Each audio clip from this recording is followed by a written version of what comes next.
sin. The new homepage module is supposed to go live this month, Deirdre, and the dev team's backed up for weeks. Heavens. Which again, they're feeding different chambers on an 8-cylinder or a 6. Yeah, left anchor or right. When's if it's a straight 6, huh? Now what? Well, you still do 2 turbos. You got 3. One could feed the back. The pipe.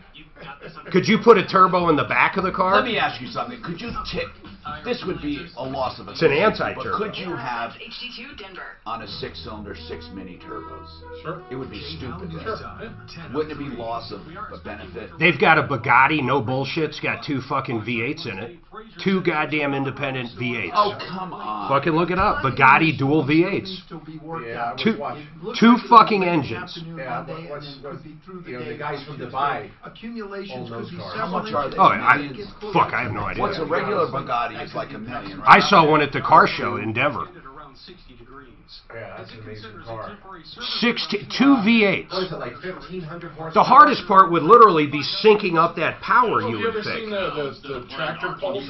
You know, where they put 4 engines and stuff Yeah, the together? competition, a literal tractor so pull. they've got that pretty well figured out. You got 4 blown, you know. How much were those? How much are those cars for? What are like? It's a V16. Oh, no, that's not it. That's some weird I'm hot trying to think how rod. much they were. Was this like How the fuck do you spell Bugatti? B-U-G-A-T-T-I? I spelled it so wrong, Google didn't know what I meant. B-U-G-A-T-T-I? Here it is. This report is Yeah, here it is. It's a dual Bugatti Chiron, C-H-I-R-O-N. Lots of trouble spots. Be careful if you have to travel That's out a and venture crazy on the highway looking car, drive. too. Earlier Let's see how much they are. And the top speed, I think it was like 240, 250. Holy shit, look at this thing. What? That is the most... 250? Yeah. 3 million. That's it. A 2020 is $3 fucking million. Right. Come on, Tom, pony up, bitch. Get one. Don't be a fakie with that Ferrari. You need a fucking Bugatti. Is there a top speed on it? What's the top speed? I thought it was like 240. Fucking 3 Fastest million. production car ever. 1,500 horsepower. Right. It's time for you to go ring shopping. It endows, its acceleration capabilities are that of a bullet train. But I'm serious. At some point, I mean, isn't there where you don't get the benefit of that added shit? Well, it's just added air. I mean, there's 1,500. only so much air you can move. You want to hear top speed? You know, there's just, Well, it's just 305. It's just pure physics. It's just volume. 305. How you spell it? Oh, and I'm sorry. Well, yeah, but they have 2 engines. I'm sorry. So could you do That was the cheap one. The actual one is $4 fucking million. Okay, all right. Sport, not necessarily That cheap performance. model. That's why the tractor, Jesus Christ. Tractor pulls. What's it you look at? You got the little sport too. They only make 20 of them a year. You got the little sport one. You don't necessarily get the top end performance, but you sure get the torque. Tom, that was a cheap one. The real one's $4 million. Yeah.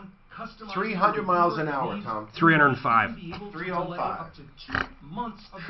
No, I can't even imagine going. I went 100. One time I went 190 in a car, and I thought I was going to die. I was in a car.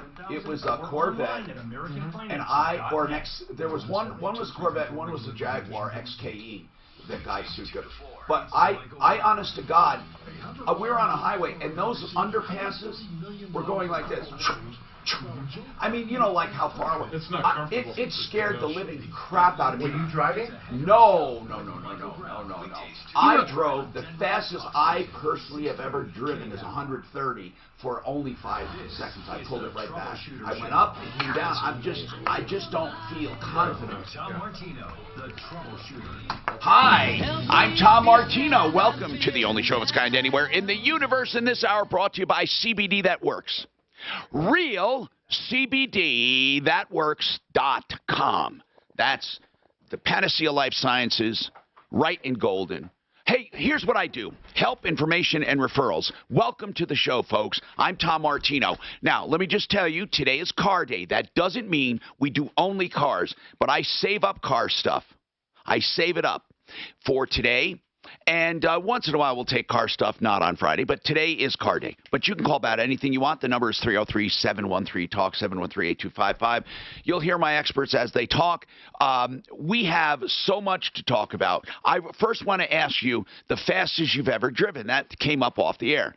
I personally have taken a car, you know, from zero, and then gradually got up to 130 And I was afraid, so I stayed up there maybe 5 or 6 seconds, 130, and then slowly made my way down.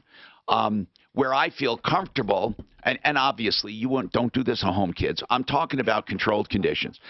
I personally feel comfortable up to about 95 miles an hour. And not totally comfortable is what I mean. After that, I get I'm afraid. And 120 scared me. 130 really scared me. I was in a car one time. A guy went 198 miles an hour. Oh, my God. Things going by that fast on the ground, because the underpasses, out on this highway, east-west highway, I wasn't driving. But there's those underpasses, you know how far spaced they are, right, where the exits are, and they were going like this, boom, boom, boom, and you're going, holy crap. Anyway, what's the fastest you've ever driven? How did it feel? 303-713-TALK. Michael's got a question. Go ahead, Michael. What's happening? What's going on, Michael? Good morning, Tom. Hey, what's going on, man? I got a letter from Wells Fargo Bank. Yeah. Saying that they applied an insurance protection to my plan when I was paying for my car back in the early 2000s. Well, is that because, the only time they do that, it's called forced insurance. It's when you don't have insurance or they don't have proof you have insurance. Well, I had insurance, but it says we applied unnecessarily CPI, which is Collateral Protection Insurance Program. Right. That's right. And we didn't tell you about it. Okay, when they say mistakenly, so they realize they did it by mistake. Right. And okay. They said we have an estimated refund of $4,900. I got you, bro. However, I did apply. We did have bankruptcy back in 2013. All right, wait. What year was this? What year was this? They were charging. What years? I don't have that information. Well, give me an idea, Michael. Like, was it in the early 2000s? When was it? It was like, I think we bought the truck in 2010. Okay, so it was probably. And how many years did they say they did it? It doesn't say. It was 2010 to when? We got rid of the truck, I think, in 2014. Okay, so now you did a bankruptcy in 2012. Is that right? 13. Okay, so what's your question? Now I understand. Go ahead. Well, they're saying that they owe us a refund, right? $4,900. That's right. But they sent the letter saying that, they're going to send the refund to the bankruptcy court. Yeah. Okay. To cover things. So this is a refund. Now the bankrupt. And now here's what the rule usually. If there are undiscovered assets in a bankruptcy that you had during the period of bankruptcy or before, in other words, if you did not declare an asset because you did not know about it, mm-hmm. it then is applied when you do know about it. However, there's a statute of limitations on that for everything. Okay. It's around 10 years, give or take. There is also something where if you had, well, yeah, that's what it is. Oh, that's what I was going to say. If you had a debt as well that was undiscovered, the good and the bad. In other words, even though you might have to give up some assets that were undiscovered at the time, but you also get to include debts you didn't list if it was a zero-sum bankruptcy. Did you have a zero-sum bankruptcy? It was a Chapter 7 complete liquidation, but did you have a zero-sum? In other words, did you pay the trustee any money?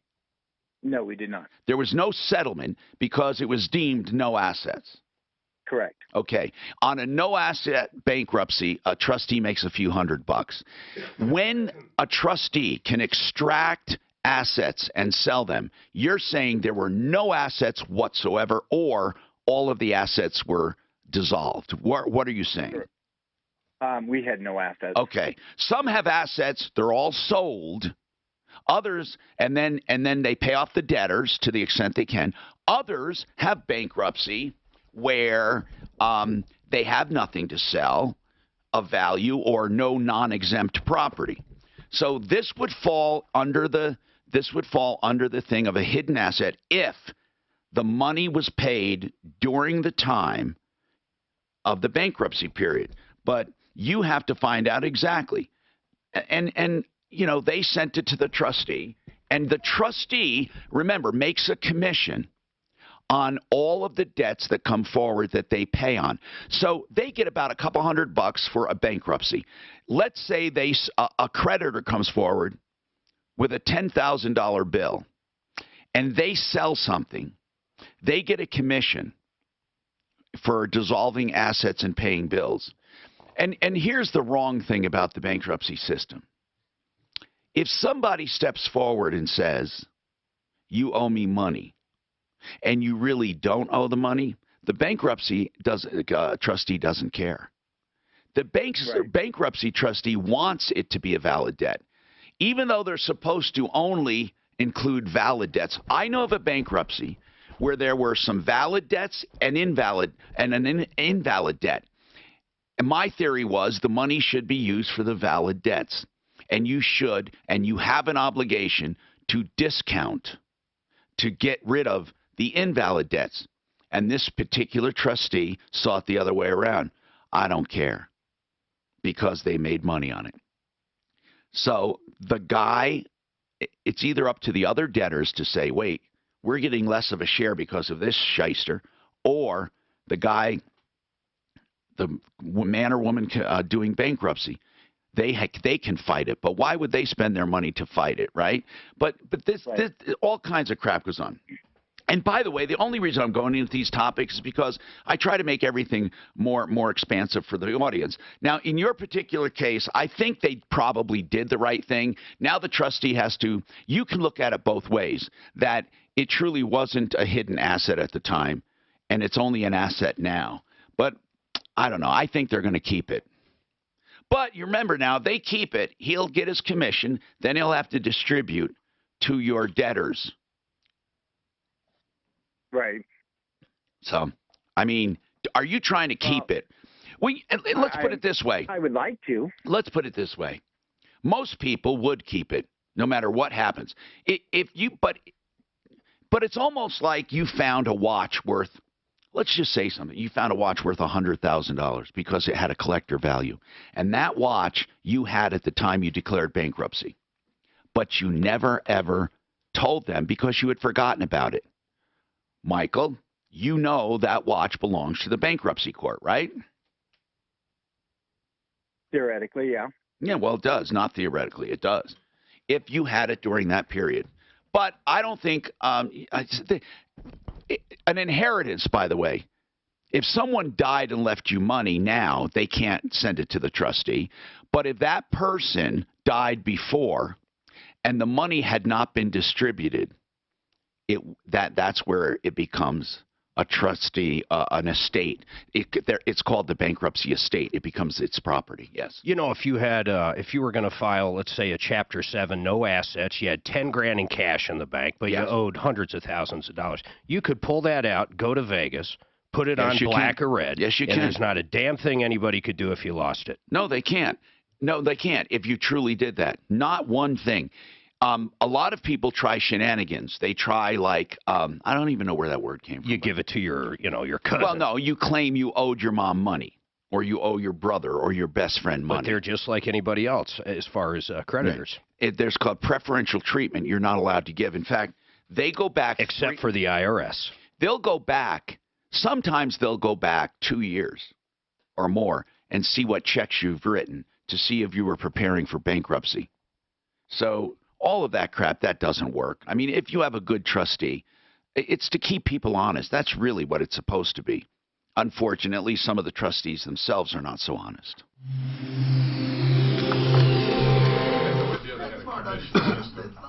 Oh, that's how they're paid. That's how they get paid. Yeah. But that's a bad thing. It's a conflict of interest. He made his trustee wealthy. Oh, but I paid a cash settlement of 3.5. Wow. Yeah, but okay, but on a $30 million upside downness, or actually it was 60 million. No, 30 million. 30 million upside down. Mine was 3. But you didn't make a payment though, right? Yes. IconICare.com. That is the website to get the best eye care. anywhere. They're the home of the low-cost LASIK, and they do a wonderful job. So if you need LASIK, go. If you need cataract surgery, go. If you want a clear lens exchange like I had, the most revolutionary stuff, your eyes are like new. You'll never need glasses again. You'll never need any kind of cataracts or anything. Yeah, that's iconeyecare.com. So when you go to Vegas, Mark, what game do you play? I don't, man. I did some slot machines last time. I didn't do anything. And I are in a dick fight. She says, I'm coming in at noon to do the show. I said, oh, no, you're not. You don't come in here getting the rest of us sick. I said, Why did she say that, though? What is the reason? You'll see the emails. But what is the reason? You're in the string. Why is the reason? Because of this update. I'm pissed about it, and I let her know. So it's in your string. Okay. You see, there's an issue where an issue doesn't have to exist on both of them, by the way. This happens between them. Yeah. You know that. You know that. It doesn't have to be an issue. Every business has it. Yeah, but Mark and I never did. That would never happen with Mark and I or Dan and I. I got two guys that hate each other. Dan and I, childish, stupid. like those times I've proven Dan to be a racist. He has never held it against me. You remember that? He has never held it. That's racist. No, I don't mean you're racist. Just what you say is racist. And the other guy's boots as he left. So the guy comes in the morning, put his boots on, the inside of his boots are wet. Oh, I'd be fucking Oh, livid. you're kidding. So the other guy, took a grease gun, the handle on the toolbox. So this main drawer, when he gets in that, he put grease underneath so he goes to do this, and it's like, you gotta be kidding. Are there children? Yeah, they are. That is kindergarten level. And you know one of them. Which one? Oh, Paul? Yes. Did you bring him in and say this? We're done with Michael. Wouldn't you bring him in and say this? No, I don't have patience for it. He's I said, you guys, 55. you're on your own. Go out back, hook it out, whatever you got to do. Get over it. I'm done. Clock out. But don't Punch it come out. to me to tell me what he did. You two. He got my shoes wet. He did. Well, he put grease in my That gun. was exactly how it went. I'd fill up the grease, your toolbox with grease. God. No, you don't. He put grease on the bottom of my boots. You don't want to do damage to say. It's just Absolutely. childish. But it's just like, okay. Well, it's not damage. You could wipe the grease off. Yeah, come on, It's almost Kevin. like they're kind of friends, but they're just doing No, it to play games. doesn't sound that way to me. Wet boots. Because the way their areas and stuff are lined up. The one guy keeps parking a little too close, intentionally. So I the think other I guy want needs to own a like little Walmart. instead of being able to just pull in and stuff like that. Don't you think those same people, if they were somewhere else, they would find that type of without someone else? I think people who do that normally are looking for that. Yeah, and unfortunately, it's my oldest guy that's the problem. Wow. It is. Because he'll act up and do things that are just uncalled for. Because does he do that because he's the more senior guy and he feels that people should respect him? He's just an asshole. I'm surprised they haven't had a fight. I told him, I'm not going to tolerate that. I'm surprised. No. Well, no, the other one is 20 years younger and about 40 times heavier. You should check it out at helpiq.com/. So it wouldn't be much of a fight. You're saying. I threw a snowball. I had this is years ago. This guy's dead, but his name was Cliff, and he was one of my techs. And I threw he was leaving. I was going to hit him with a snowball in the back, and it was like an ice ball, man. Not because I made it that way, just the nature of the snow that day. And hit him in the head? I threw it, across the parking lot, and as it's in the air, I said, Cliff! And he turned around. That fucker clocked him, dude. He had blood coming out of his nose. And I was shutting up and locking up the store. I literally went back into the building and locked it. I was standing at the door like this. Sorry! I was Sorry. like, dude, I didn't know you were going to turn around. You called me. Yeah. Did you buy him dinner? No, I tell you what, I didn't leave till he left, though. I shit you not. Then he circled around back. But him and this guy, Jack, what he just said reminded me of this. Paul worked for me at this time, too. So Jack was a minister. In fact, he married Suzanne and I, but he was also a drunk, like you wouldn't believe. The guy that was in the closet? He walked into the closet. He left my apartment one time. He insisted on doing like a counseling session before he married us. So he comes over, we're doing shots of tequila. There's no counseling here. He's a minister. A minister. So he goes to leave, and instead of going out the front door, he goes into our coat closet. And he was so embarrassed he wouldn't come out till I opened it. Hi, Tom Martino here, 303-713-TALK. Frank Duran, therealestateman.com. As you go into the holiday season, getting ready for the next year, if you're thinking about listing your home, I ask that you talk to him first. And when you do, you'll find out that there is no one better. His team concept and his team, you know, you don't hear us talk a lot about the best. Like when Mark and I talk about plumbing and heating, cooling and electric and lawyers and doctors, we don't ever say the best. We really don't, because we have so many good people in different areas. But there's two clients I have where I say the best. And you got to do it. One is Frank Duran, therealestateman.com, and his team. And the next one is health insurance with Integra Insurance. You just can't do it alone. So anyway, and Frank Duran, therealestateman.com, 303-920-1622. Let's talk about your problems today, okay? On bankruptcy, the teachable moment is this. If there are assets during the bankruptcy period and before that are not disclosed in the bankruptcy, it must be disclosed when they become discovered. As Mark just whispered, fraud. If you knowingly keep them from the bankruptcy court, it's fraud. If you find out about them later, but it happened during that period or before, it was yours and it was there, but you didn't know about it, you gotta give it back. Now the trustee could decide not to do anything with it. 303-713-TALK. Brianna has an interesting problem, and I'll tell you why.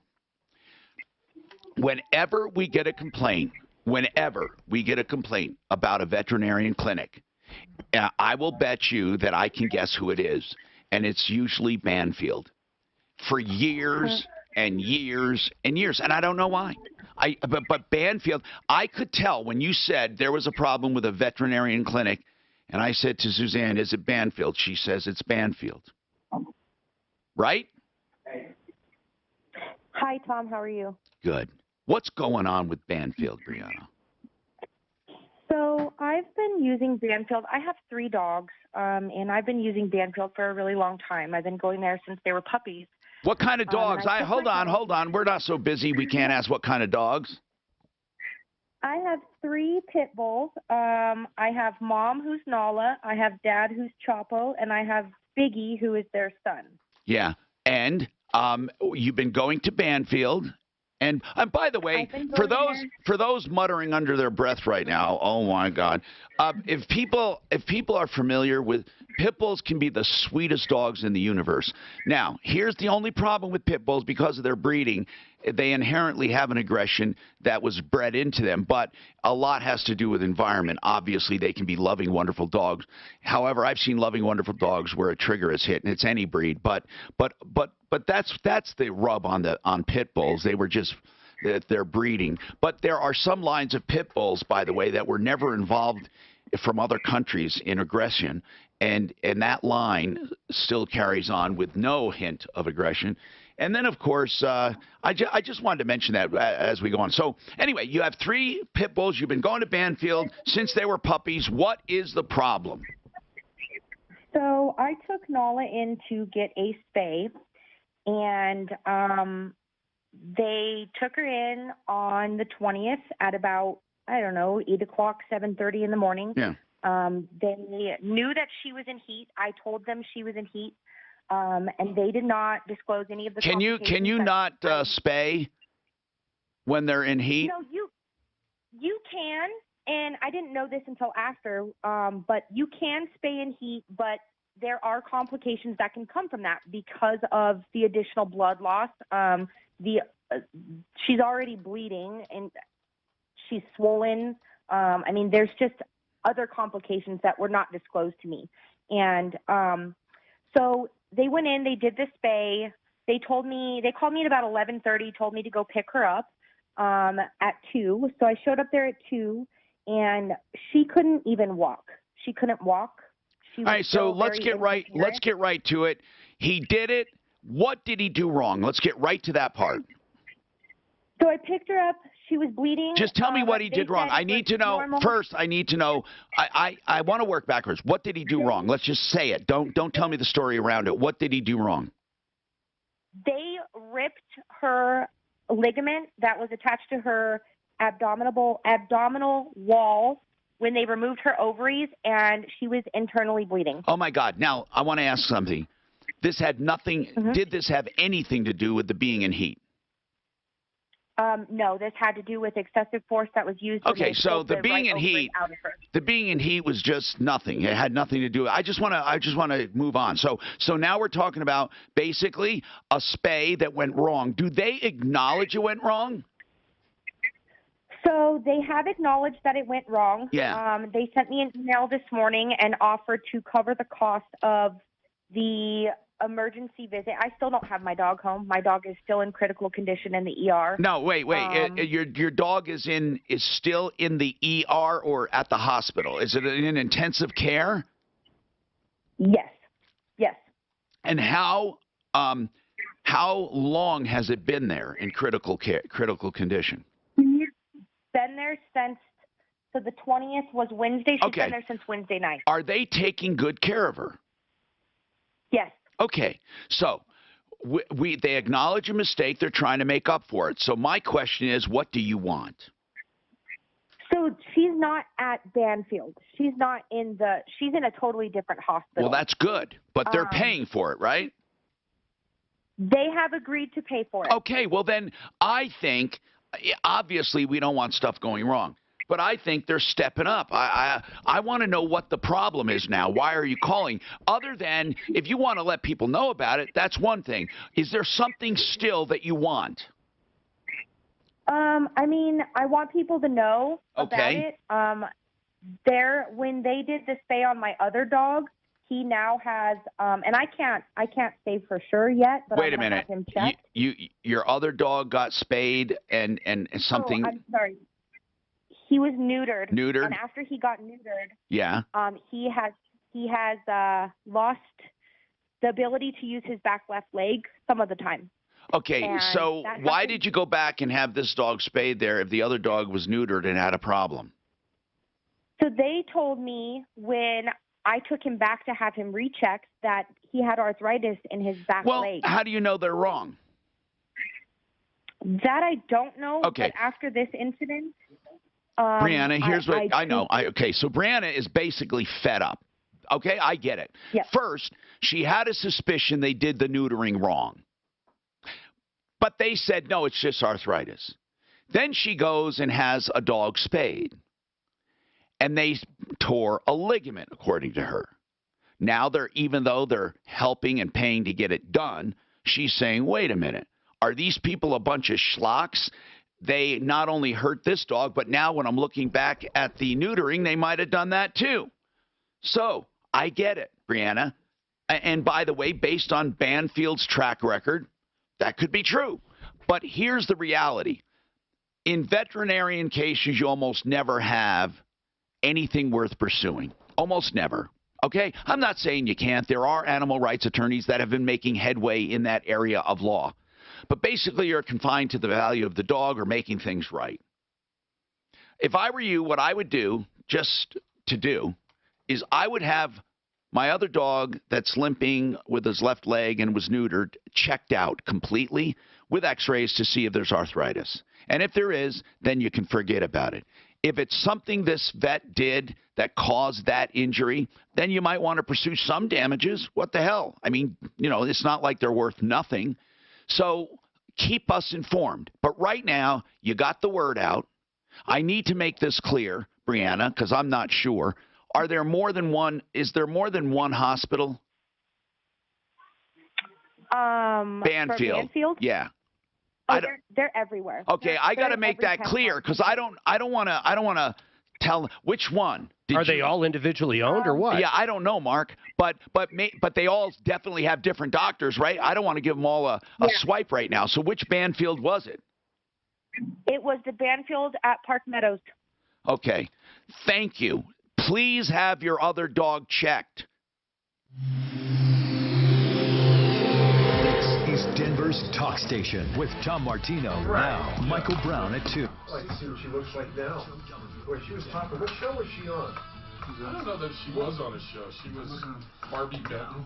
Oh, yeah. She's 70 years old, huh? Like Playboy or something. Yeah, Playboy. Wasn't she married to Hefner? Who? Barbie Benton. That was like back in the 80s. One Trouble's body eastbound 6th Avenue. Dispatch Sheridan a bit stop and go. Earlier stall in the right lane there could be clogging things up still, but the rest of the freeway system is starting to open up. She looks good at her age. Mark, can you have a talk with our people over at Denver Trial Lawyers? About what, sir? So watch out for that. Do I have to say it? Oh, you're doing their schedule. Oh, okay. Are you positive of what you're doing? Positive. Okay, that's fine. It's purely budget based. Here it is. Okay, now, Doctors support removing what about from the 2 a week I'm doing? That's solid because I've been doing it. I've been doing No, this, well, don't do them this month. Starting next month, you do your inventory. Oh, why next month? Because this month I already paid. Let's talk about DenverTrialLawyers.com. 303-647-4435. That number will get you a qualified attorney to look over your case. And for catastrophic injuries, they are the people you want in your corner. A product might have malfunctioned and hurt you. A doctor, a hospital, a therapist, assisted living facilities, nursing homes. You know those injuries where you don't know where to go, but you know it's serious? Let them evaluate your case. They've gotten $70 million for a little baby that had a birth injury, and the parents, of course, $22 million for medical malpractice, $5 million for sexual assault just a couple weeks ago, stemming from an incident with the Adams County School District. Whenever it's a catastrophic injury and you don't know where to turn, DenverTrialLawyers.com. He looks good. Wow. She still looks good at 70? Yeah. No, they haven't see that shown. one yet. No, it's clickbait. They're not going to show her. Yeah. Well, here's the other thing is... Oh, God. So, Mark, so the inventory didn't kick in yet. It doesn't matter. Okay, good. I need to know that. Yeah, that's... Oh. It does kick in, though, next month, right? Good. I'll put Just year or two. Yeah. But you know, a lot of those pictures where they show them bad, they take them at the worst possible time. Oh, sure. You know, it's... Need to get a banner we can hold up for. Yeah. Take this. The Tesla. You know, I was thinking about Tesla. That's the. Did you see their new truck coming out? I was just going to say. So are they getting Is stronger? that ugly or what? Or are they getting weaker? Well, they were bragging about the shatterproof glass, and he threw something out and the glass broke. Yeah. He did. It was a It's live he demo. called it a bulletproof vehicle. Yeah. Does this only happen to I was him? thinking about that. Was at Albuquerque for a show. Is he a liar by nature? A Tesla pickup. He's I would considered say. a Promoter. promoter. There you go. He's an embellisher. There you go. That's a good word. Yeah. Who? Tesla. You know what he did that was fucking unbelievable. What was his first company?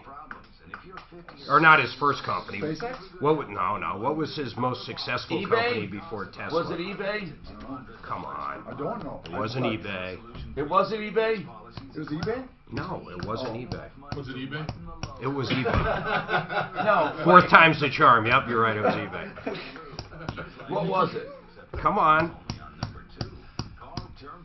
You guys will never remember it if you don't look it up yourself. Well, So I look will. it up. So just tell us. Nope, you got to look I it want up this yourself. to end. Tell Then me. anytime you think something negative about him, you're going to remember, oh yeah, I forgot he built that motherfucker and sold it.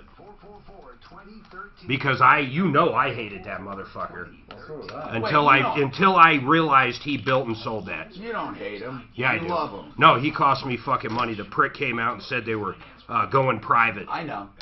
Yeah, but you should listen. I was very impressed when I knew he built and sold this company.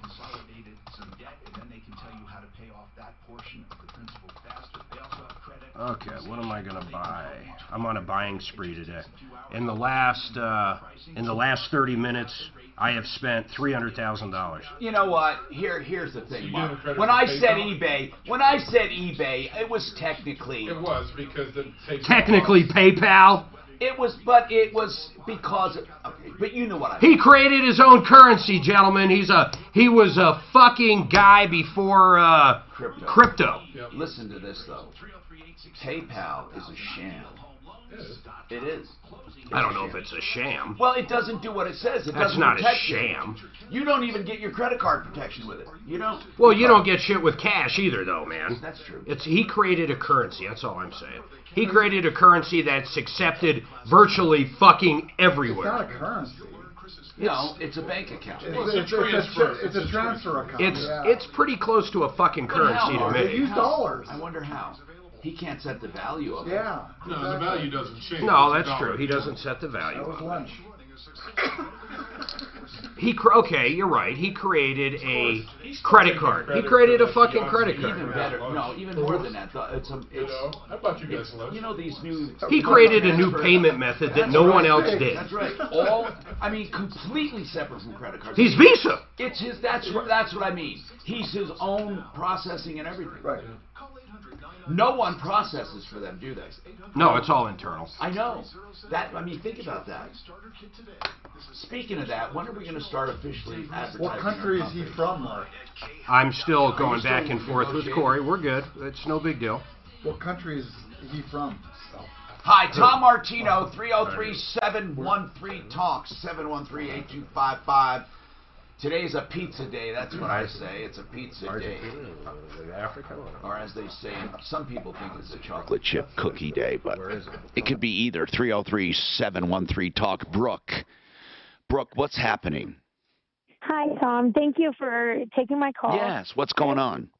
My 21-year-old son yesterday was driving to work where he was actually going to take his first day of training for a leadership program, and he was hit by a snowplow, but it was his fault. And it was his fault. Ooh. Yeah, and his car, it appears to be totaled. It's a 2006 Subaru. An 06. Okay, so he didn't have collision coverage, right? No, he's only 21 and he has a baby due December 5th. Why does he have a baby due? Because they're going to have a baby. Because he knocked up somebody. No, No. Him and his girlfriend, they've been together for a couple years. Yeah, but they didn't plan on having a kid this early, did they? I think she's a wonderful surprise. Okay, gotcha. Hey, that sounds like a code word. Brooke, he's starting out, and look, I have room to talk because I did the same thing. I got married at 20, but what I'm saying is, you start out in a deficit when you're married, having a child, and then he lost his car. So, so are you wondering where he should get a car or what? I am looking for help to find if there is. I didn't know if there's any charitable organizations. Well, Willie B around Christmas time. Willie B does a ton of cars. I mean, he gives away dozens of cars, but they do it. I don't know. You know what? We need to get Willie on to talk about it. It might be too late. Suzanne, can we try to get Willie for a second to explain his program? Or if we can't, maybe get the information off a website and we'll explain. But Brooke, I don't know what the criteria is. And your son does not sound, let's say, typical charity case, because he's a young man capable of working. He just didn't plan right or whatever, and people are going to say, you make your bed, you sleep in it. I hate all those things. I believe people, deserve help unless they're just complete idiots and take advantage of people. But in this case, it sounds like he's working or he's trying to get a job. How long has he been out of work? No, he is working. Oh, and good. He works at Red Robin, and he is being promoted up, and they have a training class to become a supervisor. Excellent. But it was his first day of training, so that's he's going to have to take a different class. He's still going to have the opportunity. So his baby's due the 5th of September. The mom is still working as well. Okay. She's now, 9 do they months live? pregnant. Do they have a place? Do they live on their own? Yes, they have their own apartment, a 2-bedroom apartment, and they're keeping that. You know, they've got that going for themselves. They both work hard. I mean, these kids, they don't ever ask us for help, and they're slow to Brooke, take you don't have to sell them for me. I want to help people. Like I said, I'm not sitting here on my judgment throne here. I just wanted to know. What I would like to do is ask people listening too if they want to help out a 21-year-old young man and his wife and baby with a car. Do you have any way of helping? What's your story, Brooke? We we have 4 kids under 18 still at home. Oh my goodness. So we have 6 kids altogether. What I want you to do, I want you to do with your kids at home is point to that 21-year-old and say, here's what you don't do, because it's a lot of pressure to get married young and to have, stuff like this going on, and teach, let everyone let everyone learn from this. Are you married? Your husband around? Yes, he's working, and we are going to help them however we can. We just don't have a lot of extra financial, and we've been trying to set up, prepare for this baby. So a lot of their income and stuff was set now up the good for a thing, baby. Uber and Lyft, I know it can add up and get expensive, but I truly believe it's not that much more expensive than ownership of a car when all things considered. I'm not saying he does that forever, and it might be difficult with a baby, but he should start. He should start using that not to miss work. That's for sure, no matter what. Sure. Well, he's not going to miss. He's going to make sure he's there. He won't blow his opportunity at work. But also, there's a chance that it might be fixable, but we don't really have the money to pay a mechanic. So all right. So where is the car right now? Where's the car right now? I believe it's in the parking lot because it won't drive. They pushed it back in the parking lot. Okay, he can't get it anywhere? He can't get it anywhere to be evaluated? He has a friend who knows slightly about cars who said it's possibly just a CV joint. The tire is... It was an accident. Sticking diagonal. Okay, listen. We might be able to get it fixed or help him get it fixed. Because he just wants to drive. I understand. If we could get it working. But hold on. Let's do this. Why don't we need to find out really what it needs? I mean, he's going to have to get it to a body shop. He's going to have to get it to a body shop for an evaluation. Cast Iron Recovery will tow Mark for $75 still, right? Yes, if you mention the Martino show or the Troubleshooter show, and it's got to be within, somewhat Metro Denver. He's not going to tow it from Evergreen to wherever. And what body shop would we send you? That's the thing. Colorado. Oh, man, they've been on our list for a long time. Colorado Auto Body. Colorado Auto Body. Also, Tom, Willie B., I guess they were talking this morning. They need nominations for car giveaway by Thanksgiving, and it's williebfoundation.org. I'm going to give that to her off the air. WillieBFoundation.org. Also, Brooke, leave your information with Suzanne, so if anyone calls in and wants to donate a car to you, we'll let you know. All right. And also... tell her about Cast Iron Recovery. Mention Martino. If she can get it towed to Colorado Auto Body, but I don't know how much these auto body shops want a car sitting there. So we have to make it clear that I'll tell you what. If he decides not to get it fixed, then we have to let them know there's a good possibility he won't get it fixed. Yeah, but if it's got a lot of body damage, but per se mechanically it's still drivable, then just put the CV axle in it. And it just, it's got a dented in fender. If that's what it has. Should we send him to a body shop or to a mechanic? What part of town are they in? Well, Brooke, she's talking to him now. We'll find all that out. 303-713-TALK. Alicia, you're next. Hold on. You want to give some kudos, or you're mad at something, or you love something? I don't know. And Carla...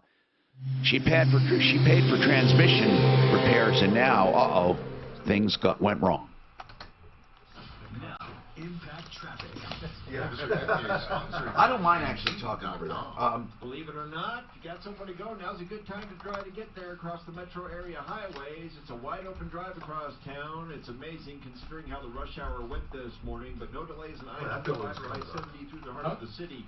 Looks like that earlier call eastbound 6th Avenue. Tell you what, a day like today, I bet the tire shops are busy. On that stretch.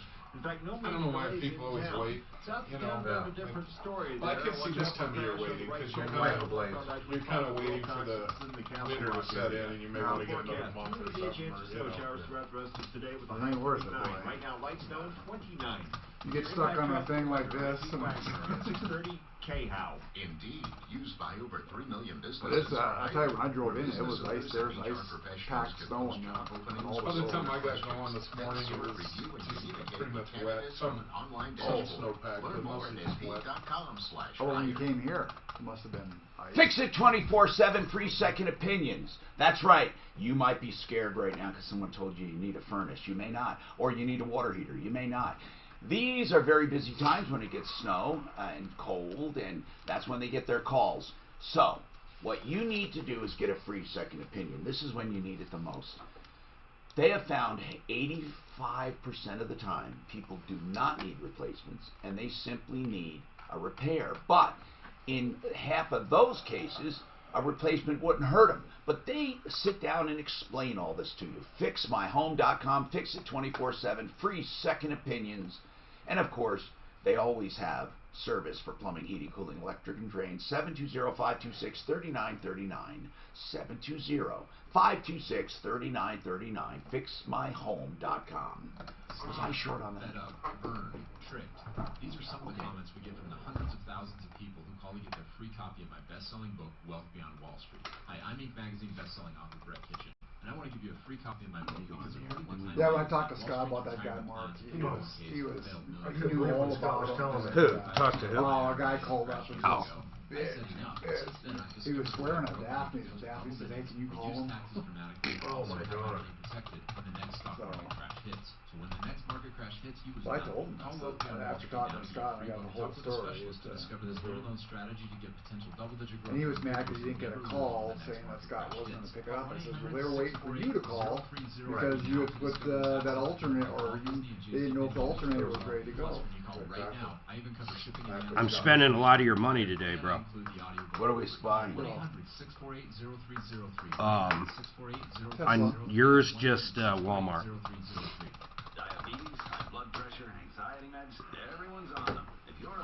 Tesla. We bought Tesla. Like literally a Tesla. Starting at 40. Remember that Bugatti we were talking about? Yeah. We went 1/30th in. Yeah. We can drive it on weekends twice a month. A 30th? Yeah. We now own 1/30th of a Bugatti. We can drive it on December 23rd and March 4th. I love Big Lou. He's like you too, but he's only on life number 2.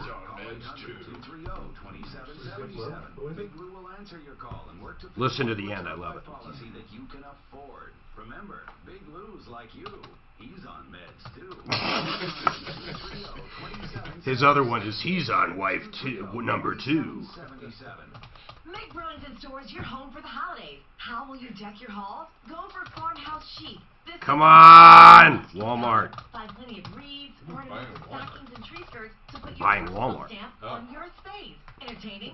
My shopping spree, I'm now up to over $500,000 in the last 49 minutes.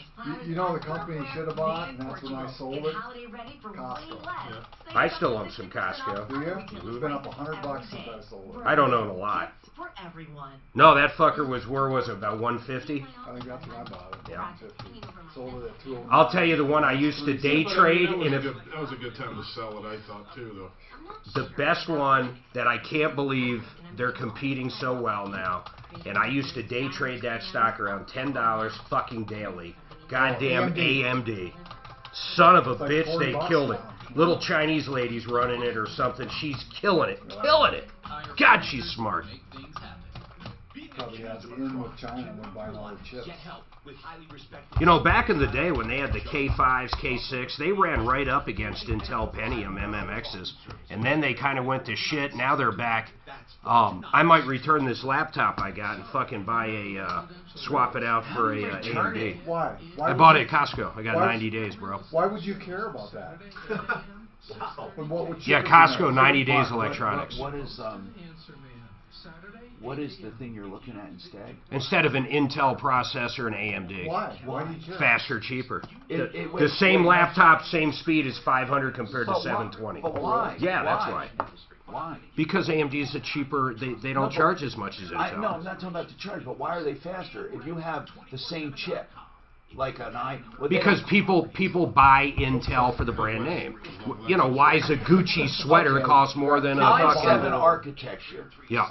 AMD would have its version. They have an i9 architecture. But they wouldn't call it i9. No, it's called it's a city in Rome. Hold on. AMD processor. Oh, really?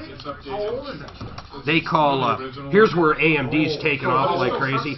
They're selling directly to the clouds now. They're selling to like Microsoft, Azure, you know, the clouds. Hi, Tom Martino here, 303-713-TALK, 713-8255. All right. Alicia, you're next. Go ahead, Alicia. Is it Alicia or Alicia?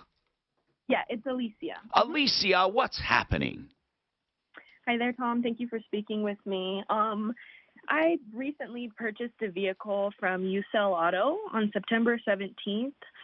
And the first day, actually, that I purchased the vehicle, my sister and I noticed a very weird noise. It was like a high-pitched chattering and a squeal. Well, why didn't you take it to a mechanic to have it checked before you bought it? Well, the thing is, they actually have a mechanic right behind them. Yeah. Oh, it's an independent mechanic that you took it to? So it's owned by... Usell and Top Edge are owned by the same people, and they check all the vehicles before they're purchased. But Alicia, bottom line is, though, and I don't want to belabor this, I just want others here to listen, others listening to know it really should be checked out by your own person before you buy it. So what happened? You heard this whiny noise. That's terrible. Was it serious? Yeah, so I took it in because it needed repairs, I guess, anyways. It needed a new cooling or the housing for the thermostat housing. So I brought it to their attention. They took a look at it, and as they put it, it was pretty much like a mystery problem. So I brought it back. They put on a new tension belt. They also replaced Who's they? Who's they? The people there? I apologize. I apologize. Yes, I took it back to Top Edge for them to it. And they like I said, they put in a new belt tensioner and a new PCV valve. Then what? Did it work? I kept hearing the noise. No, I kept hearing the noise. Also, Usell, which is the dealership, they took care of all the costs for that, for them to put the new stuff in or whatever. And so when I took it back, I guess that the problem all along was that it was a water pump. And so my car started overheating. I had to get it towed over to the mechanic because rather than going through this painful and this miserable journey, can we go to the end of the journey and tell me what ended up happening? Did they give your money back? Did you demand it? I mean, not that they owed it to you, but what happened? Yes, so let me just cut right to the chase. So yeah, it ended up being the water pump, but I guess the water pump actually gave, and it turned out being a head gasket. Yeah. So I told them that I wanted them to unwind me from this car. Now you know they were not obligated to do that, right? Yes, but I asked them if they would do that for me. All right. They wanted to trade it in and put the negative equity into another vehicle for me. You mean they wouldn't even give you your trade in? They were going to count it against you and put negative equity against another car? Yes, and then they told me if I didn't want to do that, they quoted me $1,916 to pay for the repairs on the vehicle. All right. So where do you stand today, Elisa? Where do you stand today for fear I'll run out of time? Okay. I still do not have my vehicle. They've had it for 3 weeks now, and honestly, I just don't trust them anymore. So Top Edge still has your vehicle? Yes, they've had it since the 4th. Did you pay cash for this vehicle? I put $2,000 down, and I'm financing it as of right now. Who do you finance it with? Columbine Federal Credit Union. Okay, so doggone it, you can't stick it to them if they were financing it, even if you wanted to. $2,000 down. How much of a loan? What did you pay for this car? $11,000 is what I still owe. So you paid 13. Yes. What kind of car is it? It's a 2014 Chevy Cruze. Guys, what do you think? 14. That's a little steep. Yeah. How many miles on it? 50,000. Only, only Yes. 50? Yes. That's Yep, not bad. that's it. I don't know, guys. That's a little steep. Let's put it this way. They didn't rip your face off. Did they rip her face off? No. No, but still 5 years old. Yeah, of course it is. But you know what? Here's the deal. She's stuck with it. So now what she has to do is we have to figure it out. I mean, Alicia, they don't owe you anything. Have they indicated they will do this for you? So they told me that. So the funny thing about it, Tom, is that I contact UCell about what's going on, and they quoted me the $1,900, like I told you. Yeah. And then the dealership would, I'm sorry, not the dealership, the mechanic would tell me that they want me. The other thing is they want me to pay for my parts, which I was. Listen, okay if you're with. going to pay for repairs, just get it out of there. That's what I'm saying. Go somewhere that we know and trust, because they're not obligated to pay. There's no reason to keep it there. They don't owe you a dime. You don't like it. I don't like it. That's life. They don't owe you a dime. So get the car that you bought knowingly. A car without getting it checked out. You're trying to claim they had a mechanic check it, so you trusted them. That doesn't work, folks, okay? It doesn't work. So we need to get it somewhere. So let's get it somewhere. And let's get you a true, honest estimate. And if there's something we think was covered up, we'll go after them for it. I'm Tom Martino. So it overheated, and that's why it's head gasket. Warped heads, huh? I'm running liquid glass, that's all you need. Don't let these guys talk you into anything else. You buy a little liquid glass, you pour it in that fucking cylinder, fixed like nothing ever happened. Sawdust for the transmission. Mark, what's liquid glass? What is that? It's a sealer for an engine. Is it true? It does work. Yeah? I mean, does it fix it, or does it? It doesn't fix it. It Depends. seals. Why, with our technology today, we can't have something that goes in and fixes it? CLM came close. Buckyballs. Remember that? Where they would get sold by We the. used to drop them in with a straw. Yeah. And what would happen? Well, they would melt, and then it was like a solder almost, wasn't it? Yeah, it was like. Did it work? For a short period of time. But CLM, copper, lithium, and molybdenum. In what? In a synthetic oil, CLM. Oh, excuse me. That's a CLM. That's what that was. Then you suspend it in your oil. It would get hot and coat the inside of the cylinders. I'm telling you, it came the closest to a permanent repair you could Yeah, I get. remember that. It What was happened? Why don't they do it? You know what? This guy that invented it, he was a genius, and he died. He sold it to some Korean company or Chinese company. What was the name of the damn company? Mark, weren't you selling that for a while? What? CLM oil? I was looking at buying the whole company and I backed out. And from Peter Chun or Chin. Mark, He's got to be dead. That product, no. Jack, I still got like the old guy was dead. The old guy that invented the it. Chinese guys who I always knew. He was the owner. Peter. My God. I just came across 5 cases of that shit in my garage. Why don't we get some guy who burn the oil and sell it to him and says, hey, just try it. So Here's the cool But part. you know what? You go to AutoZone and they got the entire wall of additives that fix everything. You can drain that shit. You can pour that in, drive your car for, let's say, 100 miles. Drain all the oil out of your oil pan and drive around the track. It's fucking unbelievable, actually. I don't know long term if it's doing damage, sealing up shit it shouldn't be sealing. But if you had a bad car anyway, it's going to need a rebuild. Why not give it a shot? Does it help with like a stuck ring or anything like that? No, but I'll tell you what. I'll tell you some shit that I have seen unseasoned engine, and literally numerous times. Fucking goddamn Marvel's mystery oil. You can pour that shit in and fucking let that car sit overnight, and then you kind of, if it's seized up, you got to hand crank that fucker. So you just pull the plugs out and put it in? Do that, or you can put Coca-Cola in it. I've saved. I'm serious. I've saved a few, and okay, a small engine that's seized up or having trouble. You're talking like a lawnmower, tiller, rototiller, whatever. Right. So take the plug out and pour some Coca-Cola in it. What will that do? It just starts dissolving stuff. It's acidic. Right. You ever seen what it does to like metal if you leave a nail? I've heard some people do that. It dissolves. So it'll actually start chewing away at the rust. I mean, it's not perfect, and it's not designed to do, but it's locked up. Are you still looking for a laptop? I'm gonna wait till you get one. Look at this fucker. I'll look at this. And I'm gonna get one just like that too, because this is what you should get, Kevin. Instead with your iPad, what, just the get Surface or one of those. Right, that you can flip it over and use it. Yep. Yeah, I went to update my iPad. And that's probably a good size. That's a pretty 15, good big size, but see, it's I not don't want a huge huge 17 because I got a huge one and it stays on my desk. It doesn't travel. Right. That AMD processor is so much Where is faster this? than its Intel's baby. Costco.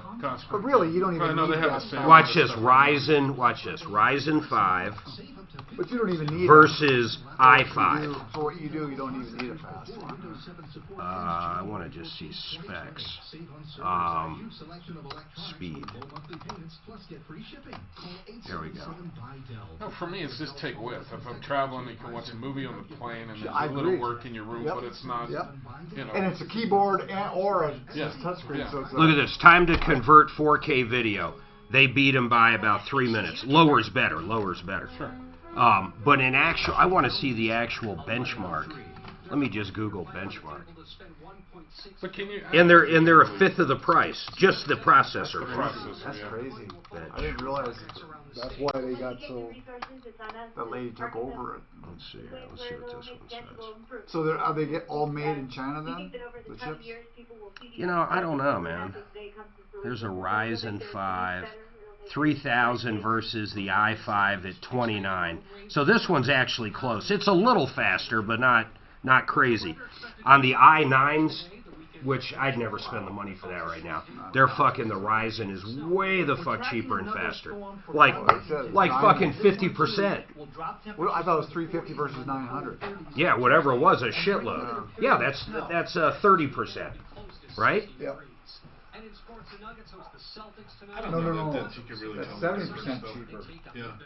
No, not cheaper. I'm talking the speed, though. Oh, I see. Now, impact traffic. Yeah, but you're not talking about a slow speed to a ridiculously fast. You're talking two very fast speeds that are, And you'll probably never ever use. Unless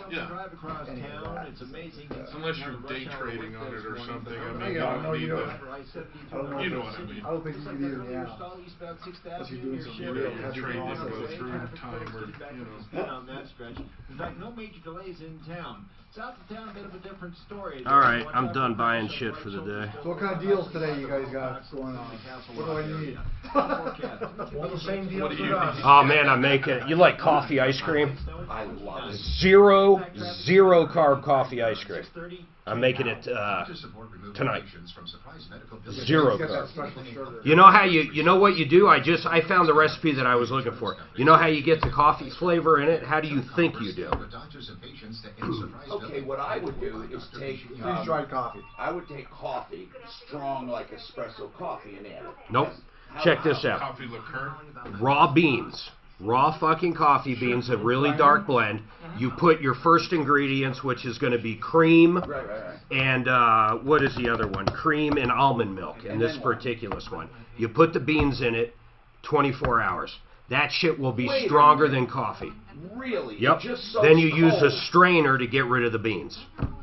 So you're soaking those beans in the cream. But you grind them. With cold, yeah, and you refrigerate them. No, there's no grinding, whole fucking beans. Wow. Yep.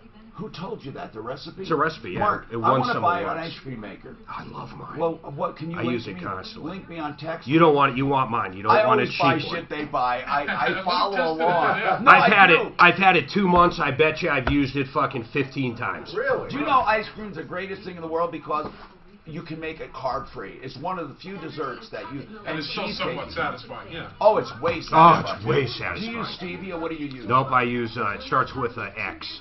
Xylitol. Absolutely, xylitol. It's alcohol. No aftertaste I know. at Oh, you can't tell Mark, the difference. Please send me. I want to get the ice cream maker. Something scary about it, though, that I learned while researching recipes. You realize that'll kill a dog like antifreeze. Well, that's kind of weird because we eat it. I mean, that's kind of fucked up. Mark. But they can't. Do you have the kind of maker? You don't have the kind. It's really a good one, right? 100%. I'll send you the link.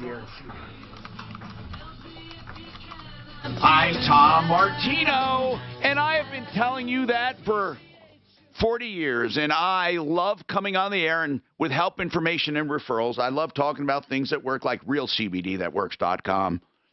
You know what? That's what you call a sponsor, but you can rest assured if that stuff did not work, I would never talk about it.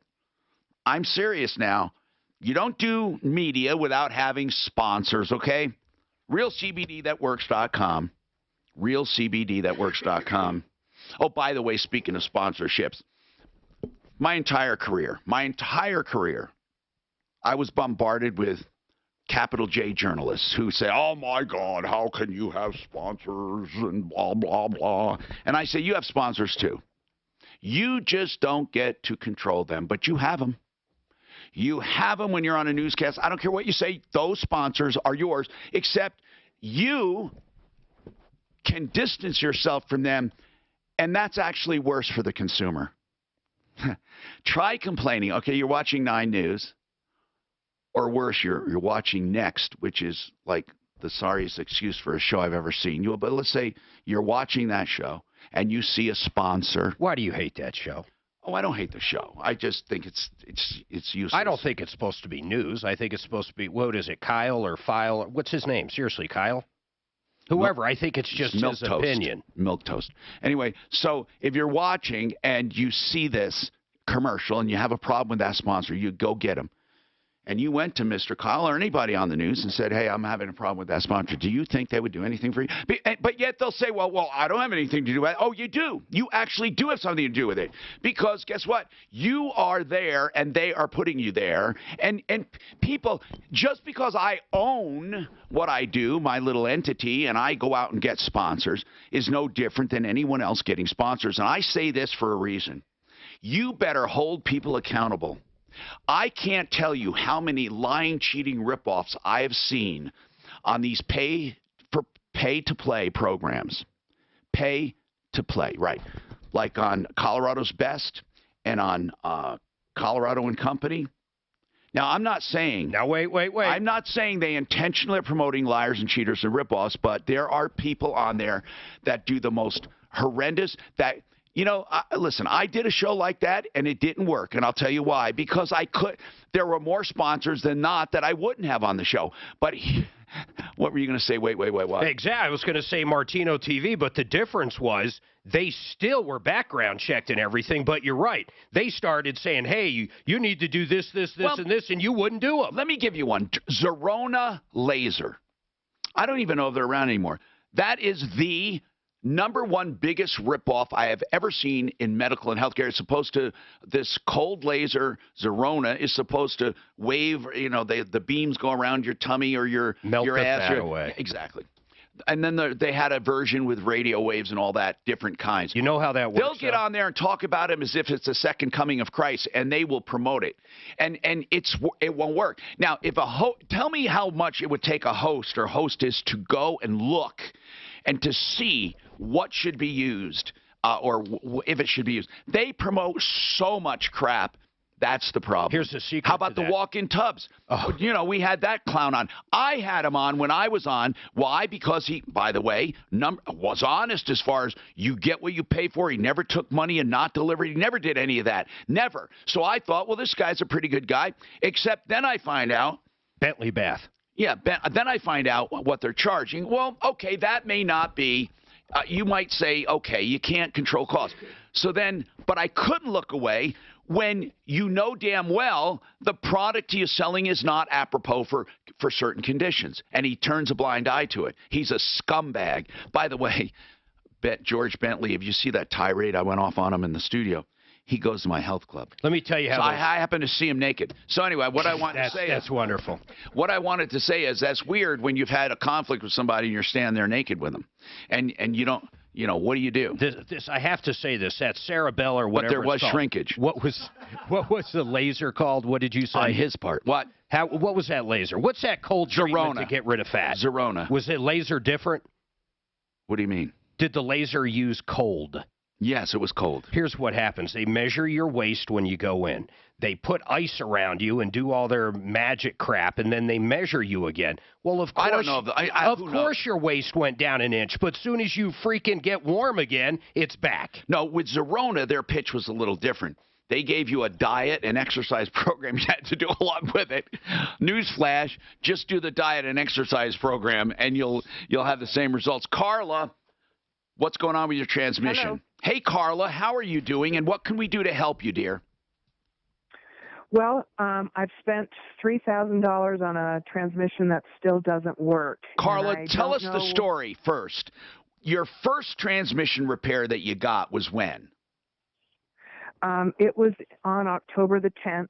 They diagnosed the problem as a transfer case that needed replacement, so they put in a replacement transfer case and charged me $1,266. That's pretty low. Is that low to replace a transfer case? Mark Machowski, Budget 81 Transmission and Auto Repair. Yeah, it almost seems like they put a used one in it.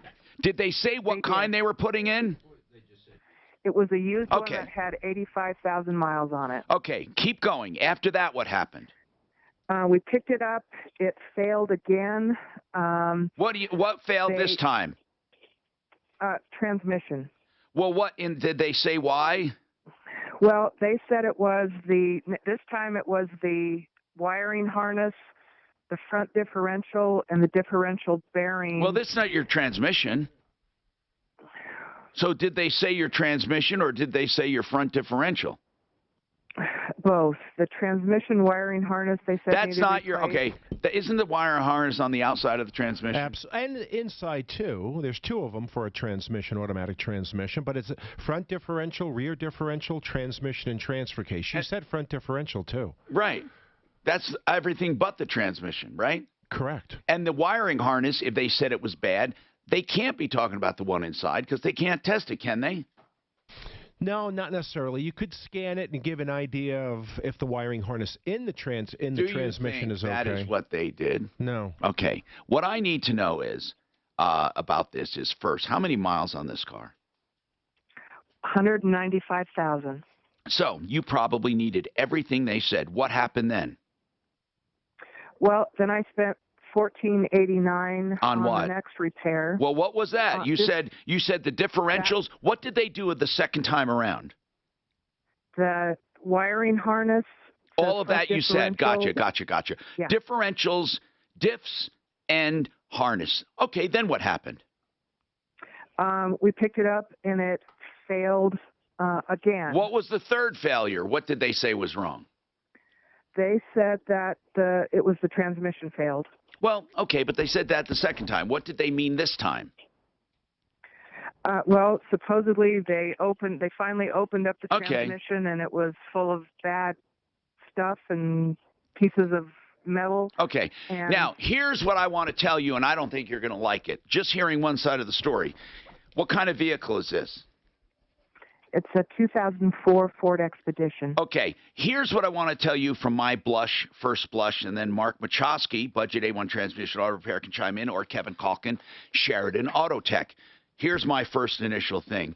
An 04 Ford Expedition with 195,000 miles would need all of that stuff. So you make it sound, not you, I'm not accusing, but I think you're frustrated because they do one thing, you go in, they do another, you go in, you do another, you go in. But the truth is, those might have been the culprit at the time. You probably needed all of those things from the beginning, but they're trying to do it the least amount of work to get you down the road. I'm not even sticking up for these guys. I'm just telling you my first impression. Who did you go to? I don't even know who they are. Who did you pay? Midas. Okay. 8270 South Folly Street. Okay. Now, they might be a terrible shop. I have no idea. But I know this, that it is what you're saying is not unusual, okay, for all of those things to be wrong. What did they do Go ahead. You know, it seems like one thing happened after another. I mean, it's possible, Tom, they just didn't do an accurate diagnosis. Well, I think they didn't. Because, I'll tell you why, Mark. Because if you give somebody an accurate diagnosis up front, you're not going to get their money. Because if something needs $8,000 worth of repairs and the vehicle's not worth it, or it's not worth investing, some shops will say, well, it'll be $1,200. And then they say, oh, now this one will be $1,800. They do that on purpose sometimes or at other times they do it because a customer is a pain in the ass and they just I'll just look at the least what I can do and get them down the road. What do you think? You know, I've always wondered about this. Why customers take their vehicle in like something, transmission or a transfer case, to a Midas, to a muffler repair place? Why would you go to a Midas? Good question. Well, supposedly they're complete auto service experts is what they advertise themselves as. All right. Now, and supposedly Caitlyn Jenner is a woman, but it just doesn't always work. What you have to do is you have to, just because they say, hey, we are a shop now we do transmissions, doesn't make it so. You can't just go by what they tell you. What I'd like to know is, what is your issue? I don't see an issue here. What I see is an old vehicle that probably needed everything. So I need to know what your complaint is. And I mean that. I want to help you. Right after this. What? That went over like a lead balloon. Come on, guys. Give me some love here. Jesus. Give me some love. You know what I'm saying? I don't like how you pick on me. What? Yeah, Mark says, oh, that's insensitive, Tom. Listen. That is insensitive. Milk, look at him. Very insensitive. Oh, yes, Mark. You wouldn't catch me doing that. Of course not. But you should have got transmission right from the get-go, I think. The get-go? The go-get. She mentioned front differential, then she said transfer case. But the problem I have is this is all within weeks. Yeah. This is I think within days. Yeah. Because a lot of times it wasn't fixed. Like a U-joint. You think it could have been a U-joint? I've read the letter. Maybe she didn't mention it here. Okay. I'll bring it up, too. I'm sending you everything to order with the ice cream maker. Oh, thanks. Where's Steve at? I didn't buy ice cream myself in a long time. I'll tell you what, you buy zero-carb ice cream, it's about $15 I remember Mark a gallon. telling me about his VR goggles, and I got him, and then you told me about the steamer, and I got it. Let's talk. I really love Denver trial lawyers because they fight for you. And they get settlements many times, but only if that settlement is good for you. They're not like some attorneys that will take a settlement down the road. They will fight through trial and through appeals. They will do what it takes to get you what you deserve. And they'll also, of course, do judge decisions as well as jury verdicts. Here's what I want to tell you. Here's the message. They're not just going to put you in their portfolio of cases and not give you attention. Every one of their cases they consider major because they handle only catastrophic injuries. And you may say, oh, I'll never call, I don't have a catastrophic injury. What I'm saying is they can help you determine that too.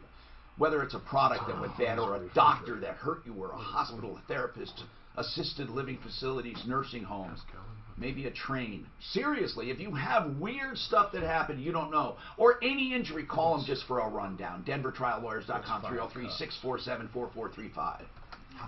Okay, yeah, so you got this. Then, it's now at I'm least getting the ice cream. It's a little over. How long does it take? Barely. The sleep number bed yesterday? Oh, just while we waited for my phone? Depends on the ingredients. Anywhere from 25 minutes to 50 minutes. But you just hit a button, and as it gets to the consistency, it just stops and tells So you. you don't need to have like salt. No. You're like the old right thing. We were just talking about that a couple days Mark, ago. the adjustable sleep number? Yeah. Yeah, the sheets. Did you pay $300 don't let that. for those sheets? I didn't get adjustable. I don't like adjustable. I wanted one. I got a full one mattress with 2 chambers in it. Oh, you didn't get the one where you both can come up differently? Oh. No, but because he snores. If you like that, no, that's a good point. But I would never, don't ever not buy it because it's fucking sheets. I'm telling you that, Mark. Well, no, we're just got talking nothing to about do the with it. adjustable. I want the adjustable because someone snores, and I want to be able to lift him up. That's what Cheryl says. He can get a mouth guard to stop the snoring. He really can. I don't snore. At all. Well, don't say it all. Listen, exactly.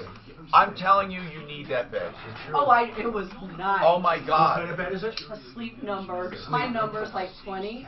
Okay. Oh, is it? You like? What's your number? 50. Oh, really? I guess, yeah, your back and stuff. Don't judge. Why is that?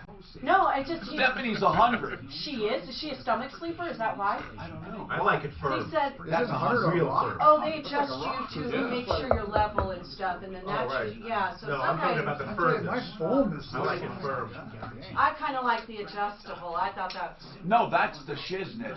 Now, does it adjust mechanically or with air? No, there's a motor underneath that adjusts. But the sheets, you have to buy special sheets. So and this they're sheet $300. is actually cut that way. It's split like Right. 2 feet down That's the middle. cool. But you know what? That's why they're so expensive. Look at all that tailoring involved in And that. there's generic sheets, but apparently they don't work as well. You know, come to think of it, what, you couldn't put another sheet on. You No. have to get there. That's the downside to that. You couldn't do another sheet on what? On the adjustable. Regular sheets. Well, yeah, you could. You could do a giant one over the whole thing, and all what would happen, you wouldn't be that much different. Oh my gosh, it's different. It's sitting upright. No, but he's saying we would never be that different. Would you ever be that different? Yeah, one wouldn't be all the way down, all the way up. Right. I don't know. You gotta watch it. Because if you did that, hold on. Snores. If you get a California King, get a California King size or a regular King. I don't want a California. No, not the bed, the sheet. Oh, yeah. And then what will happen, you'll have enough space you can put it over the whole thing. Well, you might want to check into those Visa sheets. What's that? That's my pillow guy. You ever see the commercials? The new Visa sheets. But that bed was nice. That guy runs so I many walked out of ads. there wanting one. Oh no, I'll definitely. What I don't like is truly, it's so basic. I've never had a healthcare fucking practitioner say to me. He asks every other question. Well, what do you do? Do you work out? Do you never ask what do you sleep on, which is half of my life. So I'd like to know, even the stem cell people, why don't you say to someone, try this, try this. What about people go? I went to a physical guy, a neuromuscular neuro whatever. Yeah, they sell them never everywhere. mentioned There's sleep. aftermarket everywhere. Well, I was talking to Scott about this here just a couple of Dude, days there's ago. aftermarket sheets for those beds everywhere. The doctor wanted to sell me this sleep apnea machine. I'm saying, brother. Man, I don't even know how I'm going to get to sleep. It's a C-crap. But he said, however, your septum is deviated. And I'm like, what? He said, yeah, it's about 80% shut off. I think everybody's is. And then I said, well, shouldn't I fix that first? I think before it's I a get this bunch of machine? bullshit. Oh, this machine worked great. Anyway, Hi, Tom Martino here, 303-713-TALK, 303-713-8255. Carla paid for a lot of transmission repairs in stages. The first time she did some stuff, a transfer case. Second time she did some diffs and a harness. The third time they went into the transmission.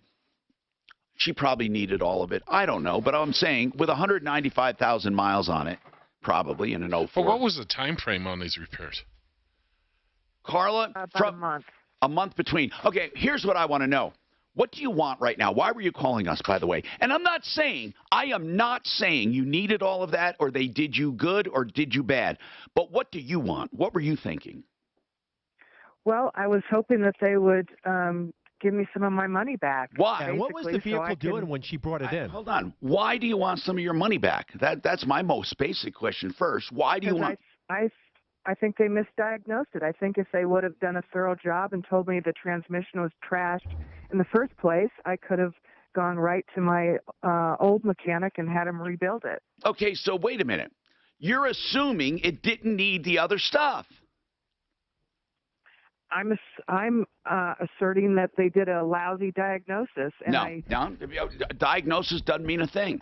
If, in fact, you needed that stuff, if they told you you needed a transmission and they did the transmission, okay, just like you said, then later on they said you need differentials and later on you need a transfer case, you're assuming they misdiagnosed it. That you did not need the first two repairs, and that is why the third repair you're willing to pay for. You said, I should have gone straight to that in the beginning. I mean, isn't that the bottom line? Okay, well, there's no way to prove that. I would say the evidence is against you. On 195,000 miles, Guys, what? Well, I understand what you're saying, Tom, but I think Mark's question now comes to bear. Yeah, Go I ahead. think what she's saying is she had similar and the same symptoms each time. Well, and that was Mark's question. And Tom, mileage is not going to dictate what a car needs. I know that. It's not. But Mark, so I'd like to know what the vehicle was doing when she brought it in. Mileage does not dictate, but what I'm saying is, with a lack of evidence, if you said, I didn't need that stuff with 195,000 miles, they would skew against you as opposed for you. If you had 30,000 miles, it would obviously skew the other way. That's the only thing I'm saying. She has no evidence. So you don't have old parts. You have nothing. You have an opinion and a hunch. And what I said, I stick by, is that your hunch going to someone like a judge and you have 195,000 miles on that car, the judge is going to skew toward you needed it, not toward you didn't need it. You know, in all the years, this is our 30th but we anniversary. still have your question to be answered, Mark, which is a good one. Yeah. Go ahead. What was the vehicle doing? No, you know, what in the were you 30 saying? years that we've been doing what we do, I have never had a vehicle come to the shop that needed a transfer case, transmission, and a front differential all at once, ever. Okay. That's never happened. Okay. So what was the vehicle doing when it came in? Yeah, what were the initial symptoms? It was making some horrible noise, and it was binding up in the back wheels. Was that the same exact symptom each time? Set of symptoms? Yes. Okay, so it's likely what you said is correct. It's likely that you did need that transmission and only that transmission. But guess what? There's no way you can prove that. I don't even know if it needs a transmission. I mean, they misdiagnosed it 3 times. That's true, too. How do you know that it even needs a tranny right now? Might be something in the rear differential on those expeditions. Is there any way? Something in the rear diff. There is no way to know if it needed differentials. But, Mark, those things are all connected. If this car was abused with that many miles, it could need that. But Mark is saying he has never seen all 3 of those. Why? Not within a month. It's just, you know, you just... No, we're not saying it happened within a month. We're saying that. Who's saying that? I mean, sure, we're saying. I have never ever told a customer, okay, you need a front differential. Oh, you also need a transmission repair. You need a transfer case repair, and you need a rear differential repair. Okay. Well, never. Right. But why? I'm asking why. Because when they fail at certain intervals. Okay. You know what I'm saying? So not necessarily mileage. They just. But who's to say that? That's what I'm getting at. With 195,000 miles, what intervals would transfer cases fail? Tell me. What intervals usually? It could be between 60,000 and 250. Okay, but let's say it went bad back at 120 miles, 120,000 miles. Okay, people still drive with bad stuff, right? Right, but Carla's saying it's doing the same thing with all this repair. That's different. But I'm saying though, as far as a lack of evidence, skewing toward her, saying, yeah, you probably didn't need it. It is very likely that during the lifespan of a 195,000-mile vehicle, you guys are all saying it happened within a month or happened at the same time. Finding it has no bearing on when it happened. These things could have happened 10 and 20 and 30 and 50 miles apart. You know, it would have been nice if Midas would have said, that's true. So saying that they don't all happen at the same time is saying that usually people don't wait until all 3 go. You usually discover them during the lifespan of a car. But, here's the thing with Midas. They weren't able to be specific with Carla and say, this is actually what failed inside the transfer case. There might be other problems. There might be other problems, but we need to do this first. I personally feel she was paying for their education. Okay, Carla, I want you to hear me. I'm not saying you didn't get cheated. I'm not saying you did get cheated. What I'm saying is most likely you probably didn't need all of those. Maybe you did. And maybe someone who owned it before just did not maintain it. So I would do a couple things to do my proof. Okay, I would do a couple things. But first of all, I just want to say I'm not saying everything is honky-dory, go ahead and be happy. You can go to small claims court, and I'm going to give you a way to do it and gather evidence. I'm going to give you a way to do it, okay? So if you hang on, you're going to hear some now I'm going to switch to what would I do if I'm trying to prove this. And did you pull a Carfax on it? Yes, when we bought it used from Phil Long Ford at about 100,000 miles. So you put 95,000 on it. Yes, and we've taken good care of it. All the routine service. All right, hold on. That's good. She's had other services done. She took it in for one problem, and that problem remained. Why would you take it for minus 2? They put transfer case. Dude, there's I got a spot right. There's 4 or 5 companies on Amazon that make complete knockoff 600 thread count and better for those mattresses. Sponsored by Allstate. Travel across the metro area freeway system has improved quite a bit over the past few hours. Just a few slow spots here and there, but nothing out of the ordinary. It's like, fuck. I mean, why should people ever not get the old parts? Well, because some things have to be course. Right. And you can still have it if you're willing to pay the core fee. You can have it, yeah. Traveling up toward the Parkway. Otherwise, that stretch looking fairly decent. The weather forecast could be snow showers on and off throughout the rest of today with a high of 39. Right now, light snow and 30. With your impact traffic and weather, I'm Pete Wagner on 630 K-How. With an Allstate agent, you get a local expert and help find. What time's my spot? Oh, late. You don't have it. Oh, okay. And how you bundle home and auto, you can do that. So call your local Allstate agent today. Are you in good hands? The Raleigh House was started in Denver on Raleigh Street. That's why they call it the Raleigh House. Then Eric expanded to, I think, 3 or 4 other facilities. We went and visited a few of them. They're beautiful. They have an urban setting. They have a rural setting. Here's the message I want to get across about the Raleigh House. They want you to know what you're dealing with addiction, whether it's you or a loved one or someone you love. What are the triggers? What do you never say to an addict? What do you say in order to get them to get into treatment? What does treatment look like at the Raleigh House? How much does it cost? Does insurance pay? There are about, my goodness, thousands of questions surrounding addiction. You can get, and by the way, addiction can be prescription meds, illegal meds, it can be alcohol, whatever it is.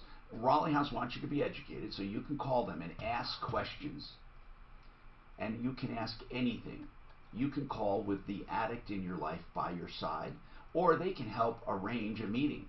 Whatever it is, you can call and ask questions and educate yourself. 720-730-9722, 720-730-9722, theraleighouse.com. Okay, guys, pizza's here. Oh my God! Thank you. Thank you. Ask her for moving pads, plastic wrap, moving dollies, or straps. Parker Movers won't nickel and dime. Yeah, hold it down here. Parker Movers, a local Denver business. Customer satisfaction is their first and foremost concern. Are you a senior or student? Call for your discount. 303-261-5107 or ParkerMoversLLC.com. That's ParkerMoversLLC.com. I'm Tom Martino for Ideal Home Loans for your next Ideal Home Loan, because Ideal wants to make sure if they do a refinance for you, they put you in a better position than you were in before.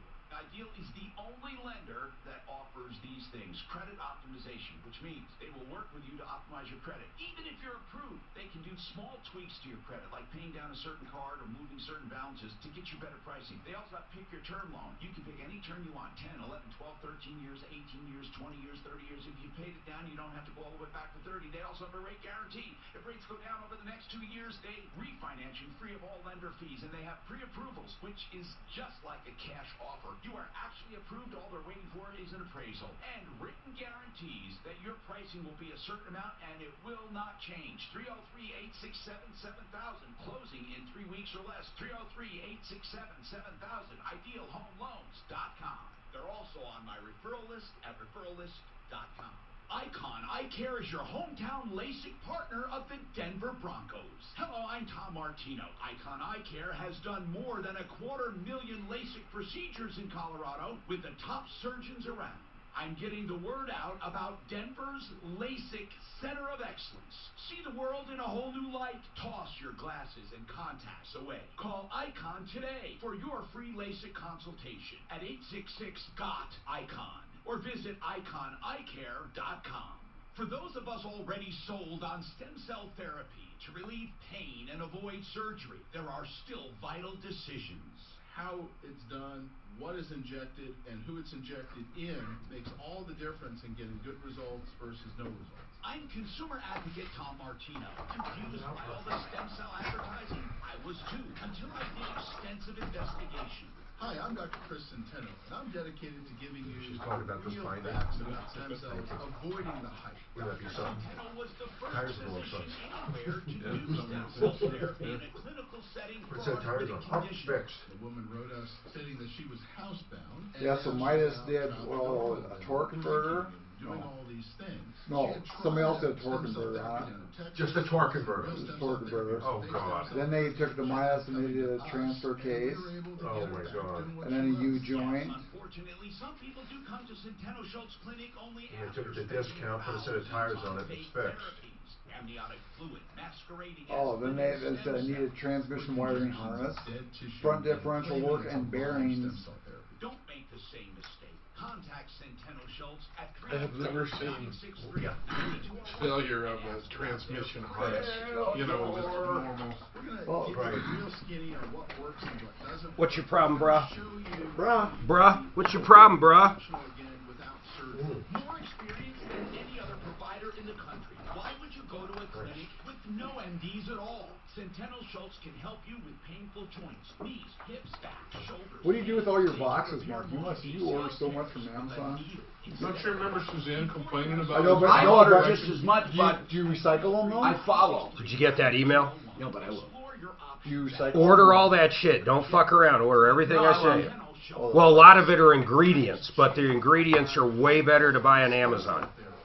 Dry ingredients, not, not Oh, ingredients to make the stuff too you gave. So that's the machine, right? and they're there. way cheaper. Yeah. Oh, that looks so cool. I know. Dude, it's a refrigerator.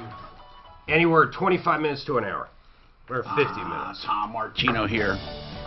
303-713-TALK. As I said, listening on YouTube, listening on Facebook, YouTube. Of course, we have the iHeartRadio app, but that doesn't record us during breaks, right? But you can hear us talk during breaks on YouTube. Look for the referral list or Troubleshooter, and then Facebook, the same thing. 303-713-TALK. Carla, basically, I'm going to get to your other ones, I promise. But Carla, a transmission problem. She says she went into this shop, Midas, on South Holly, for the same symptoms each time. The first time they said she needed transfer, second time, some diffs and harness, and the third time, the whole transmission. So now she's thinking the entire time she's been misled. But she mentioned if I knew it was the transmission from the beginning, I could have spent that money and only that money. She's assuming she didn't need the other stuff. I'm saying there's a good likelihood she did need that stuff because this car had under $95,000 and we don't know how it's been maintained, except she did say she had it since $100,000. So we do know a lot about this car, a lot more than we thought, which is good because I'm going to give her a strategy, okay? A strategy for fighting this. But I first want to take a comment from Charles on this. Go ahead, Charles. Hey, this is real quick. I have a 2004 Mercury Mountaineer, which is the same as that Explorer, same engine in it. They're on basically the same. And no, it's an Expedition. He has an Expedition, Charles. She has an Expedition, I think. Oh yeah, but it's 2000. It's almost 2004. Well, here's what happened. My went into a shop. My differentials messed up on the front. They said differentials. Well, I ended up taking the Pro Auto after that because they did the differential, went back and it was noise. Went to Pro Auto. Then Pro Auto it turned out that there was the differentials, but then it turned out to be the two axles was cracked too. After they put the two axles, Pro Auto found out the transfer case was messed up too. So and once you start doing all that stuff, then they did the transfer case. And guess what happened? After about a couple months after that, what? Transmission went out. Oh, wow. So you're, I know these things can happen. So Carla, here's how you're going to win your case, okay? You had it at 100,000 miles with a Carfax, right? Yes. And then you had it for 95,000 miles and you did all the maintenance. With your maintenance records, you should be able to show, in all likelihood, you didn't need any of that because your latest repairs and services never noted it. Here's another question, though. You said, had I known it was transmission, I would have went to my mechanic, had it done, period. Well, why didn't you do that when you had the noises? Why did you go to Midas? Because it couldn't be driven, and I went we went to the closest place that could. What do you mean it couldn't be fix driven? it. What do you mean it couldn't be driven? Well, it was the wheels were seizing up and it was icy on the road. Okay, but hold on. This makes no sense to me. Because now you're saying you went the first time to get it fixed. Apparently, you could drive it. It was no longer seizing, and it lasted a month or so. And then you went the second time, and apparently you could drive because you couldn't drive the first time, but obviously they did something where you could drive again. Well, it only lasted a couple days. It's been sitting at the shop for the month, Carla, so what you're saying is their repairs only lasted a couple days. Yes. That's weird. So do what I said. Get your service records. I would go one step further and say if we had no hint of any problems, I'd get an affidavit from my mechanic saying there was nothing. I would notice this. I normally check this. If he's telling the truth, don't ask him to lie. But if he checks that stuff, and routinely a lot of good mechanics, if they do your preventive maintenance, will go around and check a car. So that's what I would do. I would get a statement from him saying there was no evidence, no hint of it. That's what I would do, okay? I was going to say go to previous owners, but you don't have to because you had it for 100,000 miles. That's what I would do. Small claims court. I would sue them for the first 2 repairs and say you didn't need them. Erica, what's going on with you, Erica? Uh-oh.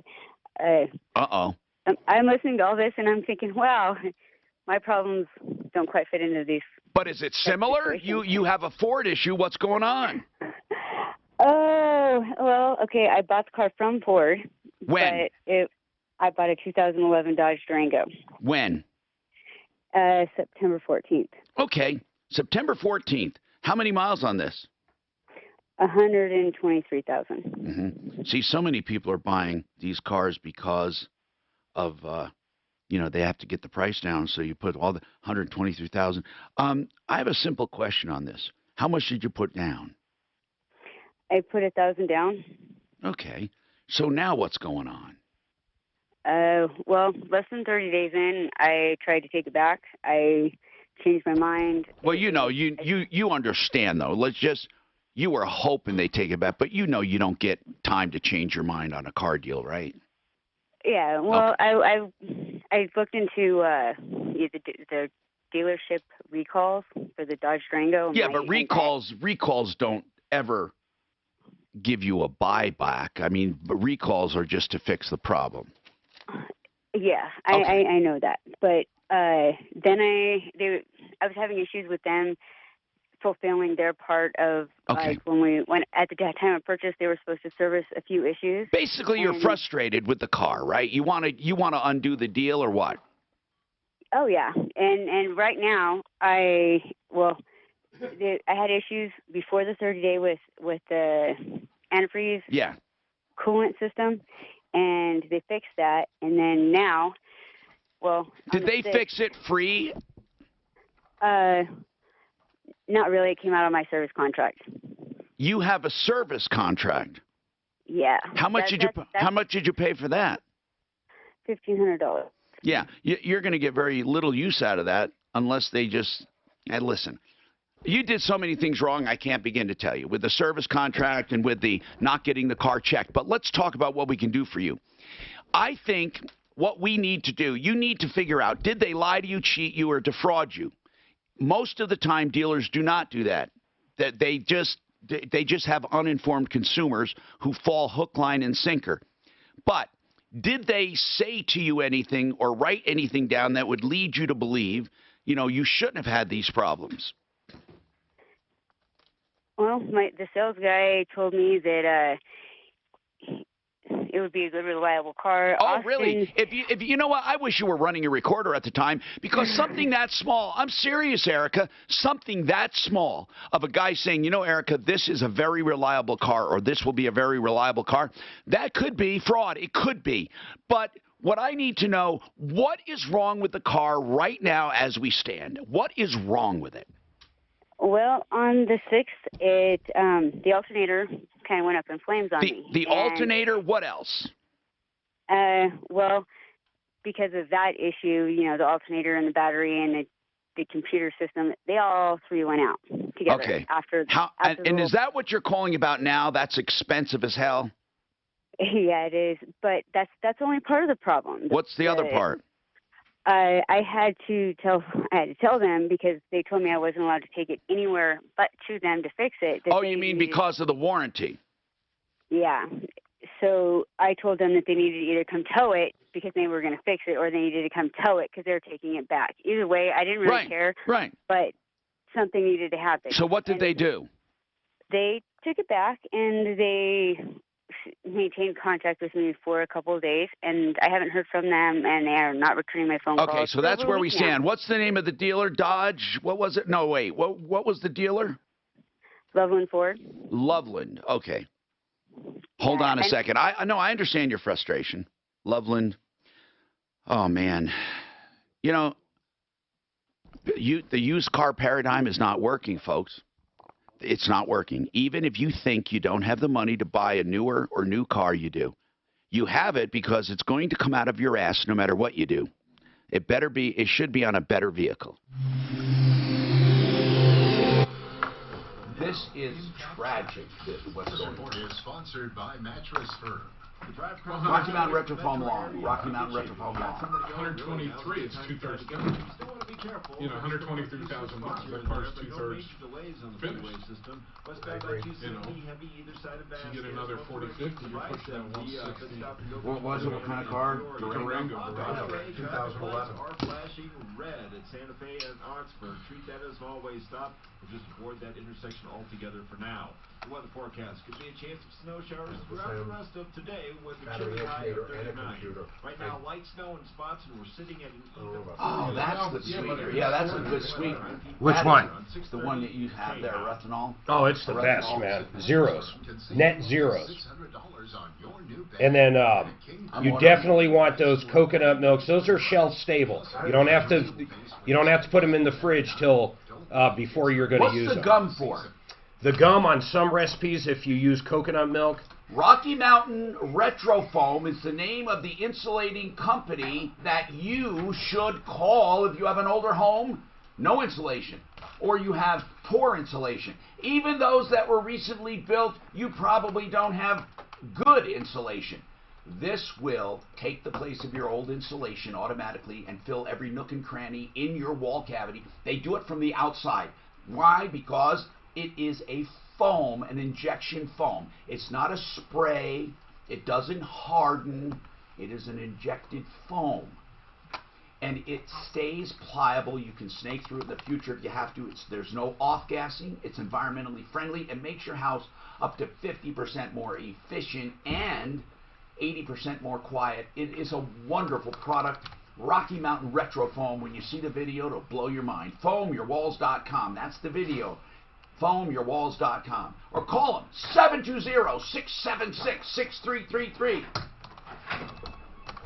The gum.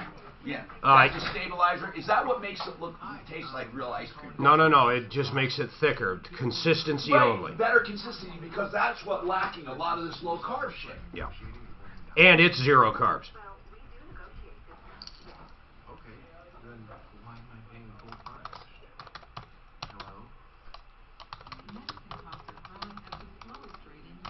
I like carbs.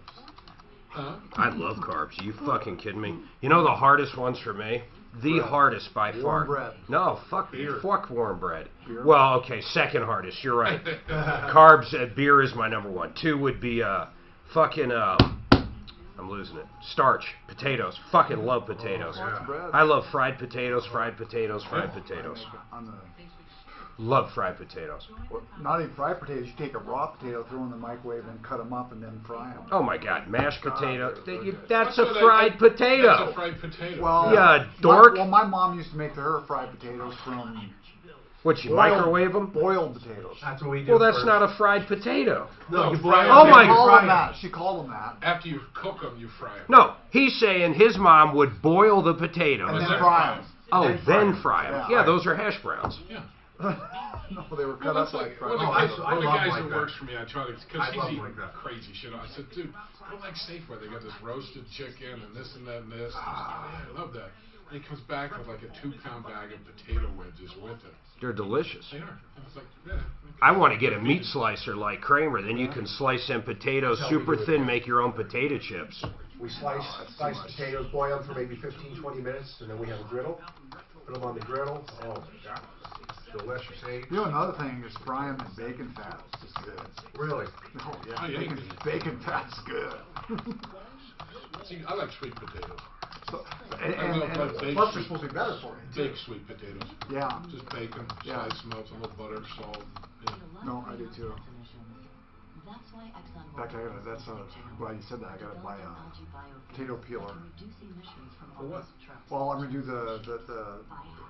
so I do just a regular potato and I leave the skins on. Well, sweet potatoes or yams. Are there a difference between sweet potatoes and yams? The same thing? Yeah. They're similar, but there is a difference. So their skins are too hard to slice up and eat, right? Yeah. So I want to peel them and then slice them up. Why peel them? I love the skin on some. On sweet potatoes? Oh, fuck, I hate sweet potatoes. First of all, they shouldn't even be called a fucking potato. Yeah, I don't like They're fucking yams. They're fucking yams! You can't do that. The palate of an 8-year-old. I don't, kind of he does. No, I don't. Fucking sweet potatoes are bullshit. No, I like sweet potatoes. They like sweet potatoes. I'll just bake them. You know why? Because you're a sweetie boy. A fucking little sweetie boy. If you bake them, you don't have to peel them. You know what I mean? The skin falls off. Oh, right. But I like to fry them up in there and eat. You know what I can eat for dinner? Just a whole bowl of beets. Beets? Oh my God, you're worse than Dan and the sweet potatoes. I knew he was weird, but that's fucking beets? Beet juice, and then have the juice. Oh, that's disgusting. You like beets?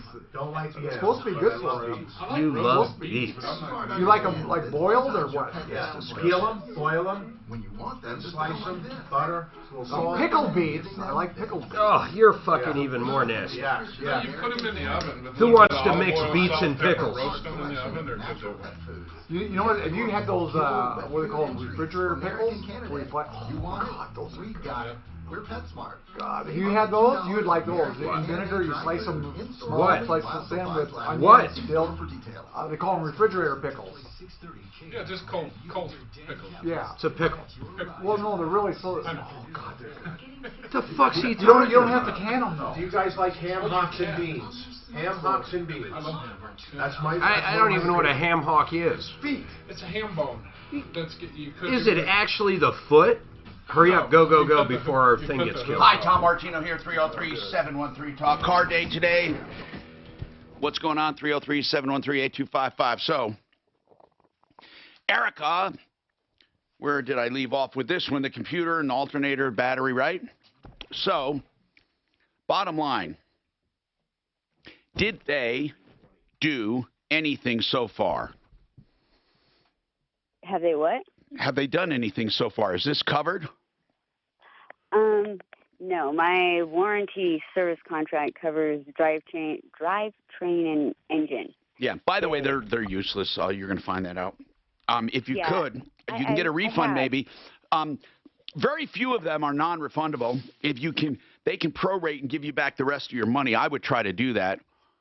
But what about today? Why are you calling today? What can we do for you? Well, I tried to get out of this deal before the 30-day mark. I had already. You know, 30 days. You mentioned 30 days 3 times. Was there a contractual trial period? Did they give you 30 days in the contract? Yes, that's they told me when I bought the car. No. Didn't ask if he told you that. I need to know. Did your contract specify a 30-day trial period? I'm not 100% certain on that. Okay. Then you had no 30-day trial period unless it's in the contract. Really? Well, I should say this. If you had witnesses unrelated to you that heard him say you have a 30-day trial period, we could probably do something about it. So, Erica, here's the bottom line. This is the way I see it. This is the cold response, not what I want to do. But the cold response is you bought a car. It was used. It was as is. There is no way to get out of it because it is a deal. What you need to do now is either make the best of it or try to get rid of it or find a hook somewhere where we can make them take it back. The hook means fraud, lying, deceit, witnesses. I want to help you. Give me something to work with, though. Well, when I went in for everything, yeah, I was only given 2 options, and the Dodge was the only one that they let me see. What were the options? You mean that you could only go to them? Well, my sister works there, which is the only reason I was there to begin with. Okay. I didn't want to do the whole car loan thing. I wanted to buy a $1,000 car, suck it up for a year, and save money, and then go from there. There is no $1,000 car. There are a few in the unicorn lot across the street, but other than that, there are none. Well, I didn't want to spend out the gate $17,000 on a car. Like that was listen. It doesn't matter. What matters is this: if you spend less, you get less of a car. If you spend more, you kind of get more of a car. Not all the time. Let's put it this way, Erica. Everyone who buys a used car, everyone is going to have problems. It's just a matter of degree. Not if you're going to have problems. You will have problems. Now, getting a car checked out first and knowing what's wrong first and trying to get the dealer to fix it is the best solution. The next solution is simply just maintain it. But Erica, it's too late for all of that. Right now, you're stuck with this car. Let's make the best of it. What can we do about it? If we can hook the dealer and make him take it back, but you're telling me he promised you a 30-day period, he said it was a reliable car, but we can't prove any of that. Did you have anybody with you when you went to buy it? My sister and my nieces. Were they? How old are your nieces? 6 and 7. I was babysitting because my sister works there. Yeah. I don't know. I don't know. I feel like they cheated you. You feel like they cheated you. I know that. Mark, you would have hung up by now, right? Or gotten off the phone because there's really nothing we can do. Am I just leading her on? Guys, tell me. I feel so bad for people. Look, people say, Tom, there's nothing you can do about it. If people are stupid, and I don't mean like stupid, I mean you approach this thing in a moronic way, what do you do? It's an unfortunate life lesson. Here's what you do, Erica, you need to get this car completely checked out, get a full laundry list of exactly what's wrong, how much it will cost to fix, get as much of it fixed as you can under warranty, and the rest of it you get fixed somewhere else. And if you find something has been covered up, then we can fight for you. I don't know what else to say. I mean, she listens to the station. How many times have you mentioned to get it checked out before you buy it? I'm not getting checked out. It's not a good car to buy for 30. Yeah. And it's just you wanted a cheaper car. And then I didn't even want to spend the money. What's a 2011 Durango worth?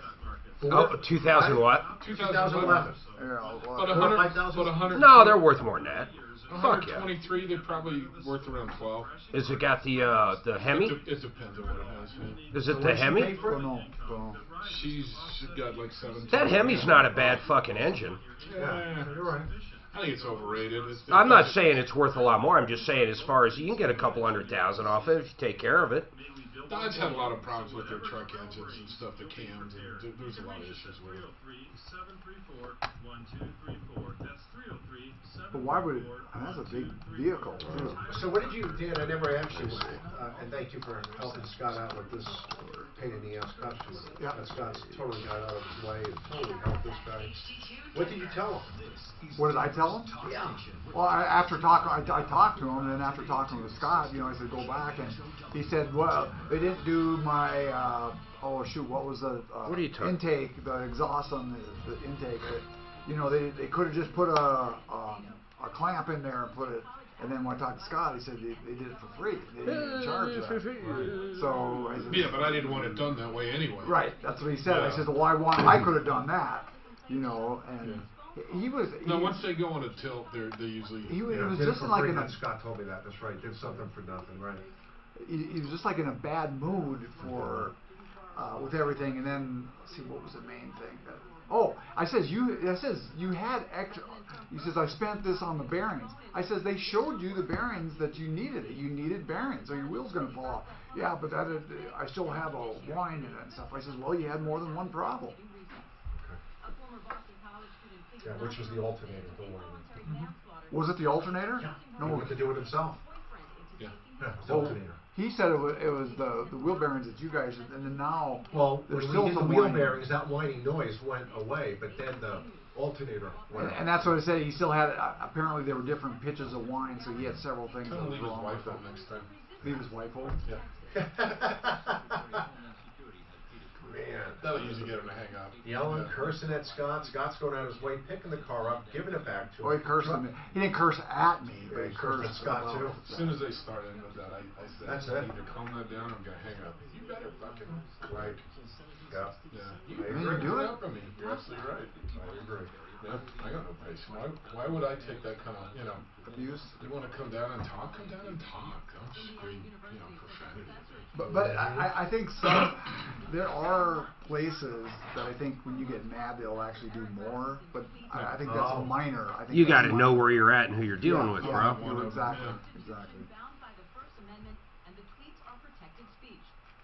But no, he was. I had a kid used to work for me years ago. It was funny because we get every once in a while one of our car dealer customers would come in and they'd just start about that. And I said, "Hang on, let me get you the manager." Brandon's he's 6'7", about 310. And he comes out. So what? What? Nothing. Everything's. Oh wow, big kid. Yeah, everything's good. Everything's good. It's okay. Oh, another thing, Mark, just to tell you this, he was mad at you because you stayed in your office with your coins. He says, with this going on, I'm just telling you. I says, Scott's the manager. And I told Scott this too. I said, if there's something else, that he can't handle, then Mark will get involved. But why, I told him, I says, why would you hire a manager unless if you're going to do the work with it? Because you just undermine your manager. Right, exactly. And I said that now you have too many cooks in the kitchen. Actually, I wasn't even there when the guy had a gripe with Scott. Really? Oh, yeah, I wasn't even there. He said you were. Well, I was probably there when he dropped it off. I was in my office. Oh, okay. So you were hiding. Yeah. That's so like I said. He was back there playing with his little coin. Scott's always taken care of any time I've had an issue.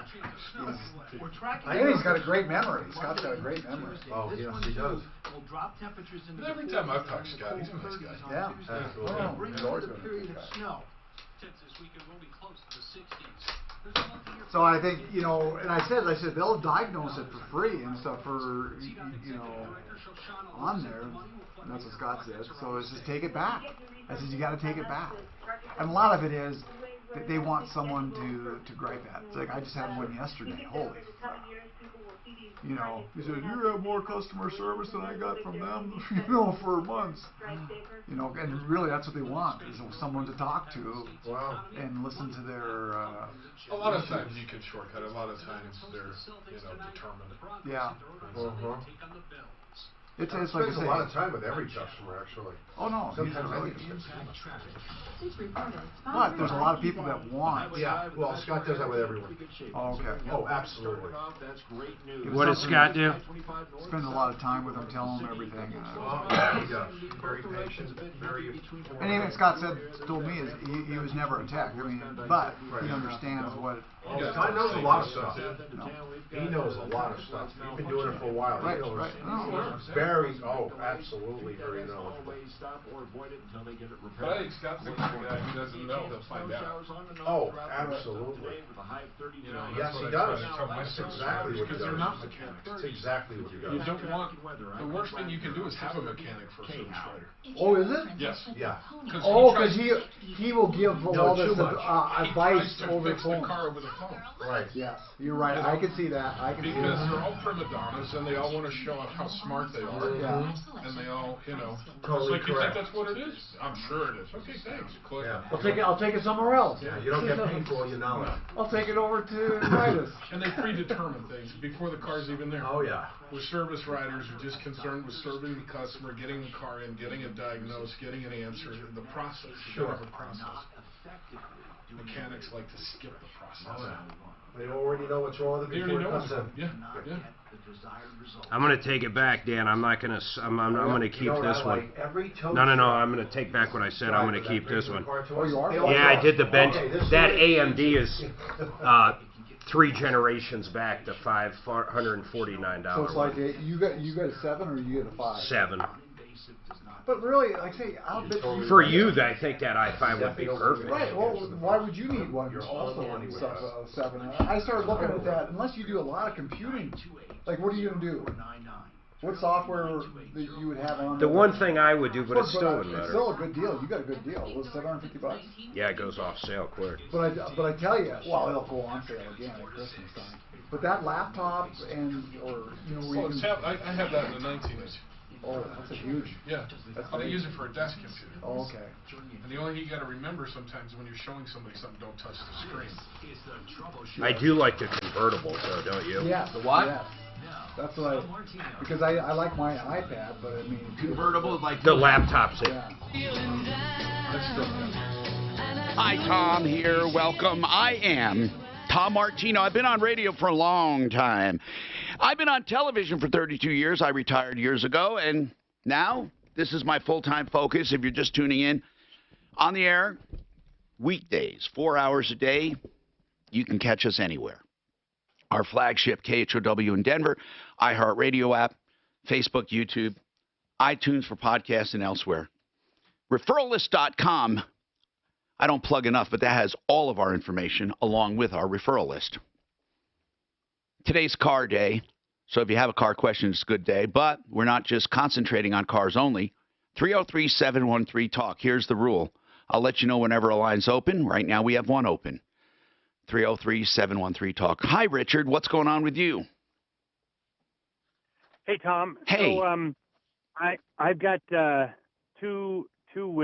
putting a big window and door in the front of our house, and I've talked to 2 people on the referral list, and they both are great, but they're each suggesting different kind of window. One's suggesting a high-end factory-painted vinyl, and the other one's aluminum clad in a wood inside. I don't have direct sun. It faces east, and I'm just wondering, how do you know which one's better? Well, you know? I'll tell you. I'll tell you which one. The vinyl painted at the factory versus what? Versus an aluminum clad wood, which is also painted at the factory. Okay. Yeah. Aluminum clad with wood. Are they both vinyl windows inside? No, one is vinyl on both sides. Well, what's the actual window? Take outside. the cladding off. What are they made of? What are the windows made of? Oh, I don't know. Well, that's the most important thing. It's not what the outside looks like. So we have skipped over the most important thing. So I'm selling to you that I would never get an aluminum or steel window ever, period. I'm not talking about clad. I'm talking about the insides. I'm talking about the way they're built. Yeah. I would get either fiberglass or vinyl, and only extruded vinyl, and only a certain kind of fiberglass. So a good window dealer will steer you in the right direction for the insides. The non-metal frames and composite components they're better because they don't transfer heat and cold. They also have air spaces, which allow for better insulation, and they're just all around better. When it comes to glass, you have the glass unit. You've not even mentioned those. Do you have an insulated glass unit? Do you have gas? What do you have? Yeah. Gas is only good for the first year. I mean, you'll never keep gas in a window. You pay for it. Is it low E? Is it triple? Is it double pane? What's the thickness of each pane? These are all very important questions. So before I even got to the vinyl versus aluminum, I'm going to say I hope you answer all of those first. Now let's get to vinyl or aluminum. If it's vinyl, painted at the factory, that means it's if you go by what I said, they're all vinyl from inside and out. There's less to flake, break, crack, peel, anything ever. It's the least maintenance and the best all-around solution. Vinyl inside and out with a good vinyl window with insulated glass panels. Okay? There. That's the best window. Now, what I get is aluminum clad terrible? Not the aluminum clad part, because the aluminum clad allows you to paint for outside or get aluminum clad that's pre-painted. So that's not the bad part. The bad part is the wood on the inside. Wood-clad windows are the worst thing you could ever do if you're replacing windows because no one in the world anymore, no one wants maintenance, nor do they want to pay for it. You will never have more maintenance than wood on a window ever. Here's what I want to tell you. I had a bid one time for windows at my house. I wanted them to go around and stain, sand, restain, and seal my wood windows on the inside. They were aluminum clad on the outside. The guy gave me a bid, and I said, wait a minute. You made a mistake. I wasn't asking for replacement windows. I was asking for you to redo them. He said, that is the price to redo them. At that moment in time, a light bulb went on, and I said, you know what? Here's the deal. I will never have these windows again. In fact, for that price, I was able to buy all new windows, all new. In my next home, all new vinyl windows, inside and out, through and through, from K&H Home Solutions. They were K&H windows at the time, all new for my brand new house. People say vinyl windows are usually just for, you know, retrofitting. In the original, you don't do that. And I said, sure you do, because that's what I did. And I did it exactly the way, you know, I said. I got the best window for its time, all vinyl, and on the inside you get them you can get a color if you want, and you should never try to paint them.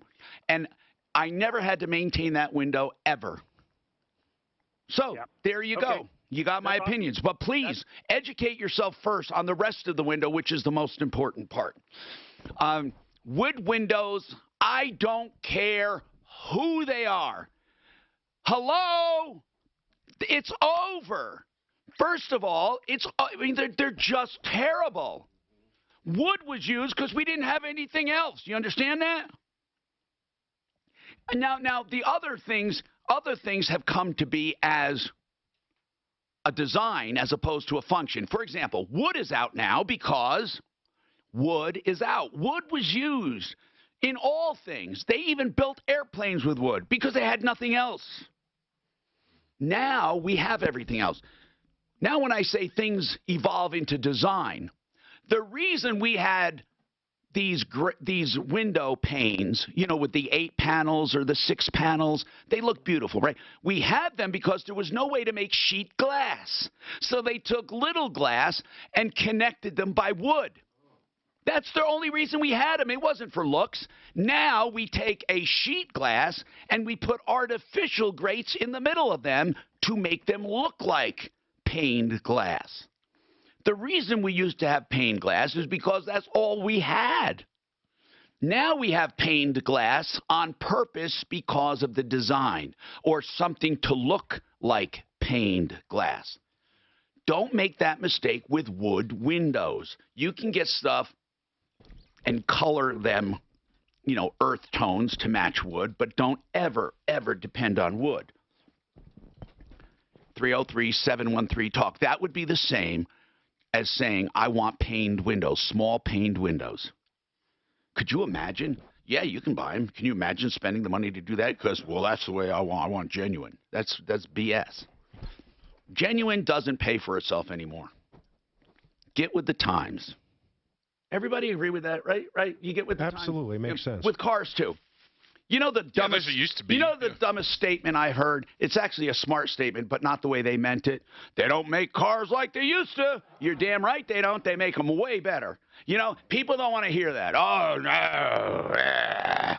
It's like, God, I can't stand that ignorance. Yeah, technology's way and above what it was. Dave, what's happening with you? Tom? What's happening? I didn't know if it was me. Yeah, your F1, your 06 F-150. Before you say anything, I want to know something, just for the hell of it. Yep. How many miles? It's close to 300,000. Yeah, it's worth nothing unless you've had a brand new engine. I'm really serious by that. I'm not kidding. I mean, 300,000. Have you already done a transmission? I've done nothing. It's been a great truck. How long have you had this? 10 years. You know, I got to talk to you about this. You've had it 10 years, so you bought it almost new. How many miles on it when you got it? It was about 19,000. Can I ask you how you kept a truck for 300,000 miles without any major components going? Well, I'm a sales rep, so I do a lot of over-the-road driving with it. It's the 5.4 liter motor, which has been a great motor. Is it? That's not diesel, is it? No. It's Triton. No. Yeah, but I want to ask, how often do you do oil changes? I use synthetics. I do it probably, to be honest, every 6,000 or 7,000 miles. But you use full synthetic. Yeah, What kind? I thought that would be. What kind? It'd be either. I'd switch around, Pennzoil or. How often did you do your transmission service, filters, and oil change, or fluids? Tom, I've never done it. You have 300,000 miles on that transmission, and you never changed the filter? Yep. I want to spank you and hug you at the same time. This is like such a dichotomy. I don't understand it. I mean, how can I tell you you're wrong? It certainly wouldn't have hurt doing any of that. Anyway, you have a question. You have a question about that truck, right? What is the question? Well, I was gonna maybe try and get something for it, but you'll get something for it for sure. But you better be really clear on how you sell it. Oh no, I'm not naive about it. I mean, it's not actual mileage on the odometer. I've had to switch that out because my odometer went out. So I would sell it. I would sell it as is, as a tow away. That's the only way I'd sell it. Now, if somebody wants to put it on the road, that's on them. I'd let them do it, but I would sell it as a tow away. Now, what do you do when it's like that? How do you sell it like that with the check engine light on? Because it won't pass emissions. Hold on, we'll talk about it. Weekdays 2 to 4. It's Michael. Wow. That's pretty cool. Yeah, very. Love this guy. While Joe Biden was vice president, that seems a tad shady. A new time. It's a heck of a show with Michael Brown. Weekdays 2 to 4 on Denver's talk station, 630 KHOP. So many people are told they need things that they don't need when it comes to furnaces, especially this time of year. Also water heaters. That's why Fix It 24/7 instituted the free second opinions. Here's what you're thinking. Oh, come on, Tom. They just want to get into my house and sell me something. Yeah, that's absolutely right. I mean, what's wrong with that? But here's what I love about second opinion. Okay, they want to get in your home and sell you something, right? But if you are told you need a furnace, the only way they're going to sell you a furnace is to give you a better deal, right? Okay. Or you may not need a furnace. If they say you need something that will fix the problem, they have to be able to follow through. So second opinions are best when companies want your business. That's what's best. And Fix It 24/7. We'll give a free second opinion on anything you need, any major repair. 720-526-3939, 720-526-3939. Listen, CBD entrepreneurs, are you interested in making some extra cash in this booming business? Then get ready. Christopher Wright, founder of the Cannabis Talk Network, is holding free training classes in the Denver area. At his free training class, you'll learn Chris's 5-step formula. This guy's just cashing in. So CBD business, from legality to funding, you'll get educated on all the opportunities. I chuckled when I heard that one. If you Yeah. have the desire, Chris is ready to teach you his proven formula for Proven starting and running a successful medical marijuana or I got a CBD proven formula. that will allow you to tap into today's market. Make it for way less than you can sell it. Proven, that's my formula for success. If I charge $5, $4.95, the absolute business success model for industry, and then I could have the absolute success model for any industry. You tell me, I'll send it to you, $4.95. You want the absolute, you want the success formula. Oh, for manufacturing? Yes. A success formula. Cost you $5. Yeah, it costs you $5, but it is make something That's smart absolutely understanding. great quality Sometimes your for pet way sounds cheaper like than you this. can sell it. When you want them, they sound like this. There you go. But we recommend Can giving you them say a I did not give you the secret? delicious and nutritious Or not the American secret? All right, guys, hold on. Two of the latest arrivals to Okay, let me PetSmart think. selection of natural pet foods. Give your pets kibble, wet food, and treats from American Canada. You want it? We got it. We're PetSmart. Save up to $2 on American Canada dry food. In-store only while supplies last. See store for details. You know, a sad part of life is that at some point, if you own a house or maybe a condo or a townhouse, you're going to need a plumber. You're going to have a decision to make. One of the best ones out there is Master Rooter Plumbing. These guys give great discounts. Their prices are already wonderful. But think about this. They even give discounts to single income families. They do everything. If you just need a toilet installed or maybe a faucet, all the way up to a full-blown sewer line replacement, call these guys up. They also do 24/7 emergency service if you ever need it. If a pipe freezes, write this number down. They're going to come out, they're going to save you money, and they're going to do the job right. You ready for the number? It's very simple. 720-434-3406. 720-434-3406. Master Rooter Plumbing on our referral list. Tom Martino, endorsing Ideal Home Loans for good reason. I used rape in that yesterday. I got hate mail instantly. Yeah. You used what? I use the word rape. I use that a lot when I'm talking about, other companies will rape you when it comes to price. It's probably not a good word. They look. I know what you're I love. Oh wow! What kind are they? I bought them. Just bought them actually. They're Drew. They're a knockoff of Echo, or maybe Echo. They look comfortable too. Oh, they're wonderful. Dardanos. The only place you get them. They're not that expensive. I might have paid $75. I don't. No, maybe. But you know what? Who cares? I mean, shoes are everything to me. And I don't change shoes. People that say they have, men who say they have loads of shoes, I mean, if they look good and feel good, I don't want to change them. I got 2 pairs of sneakers, 2 pairs of loafers, and 2 pairs of boots. Now, I have a ton from before, and I've thrown a lot out. But really, if you have wonderful shoes you love, why would you just fuck with that? Yeah, say that to a woman.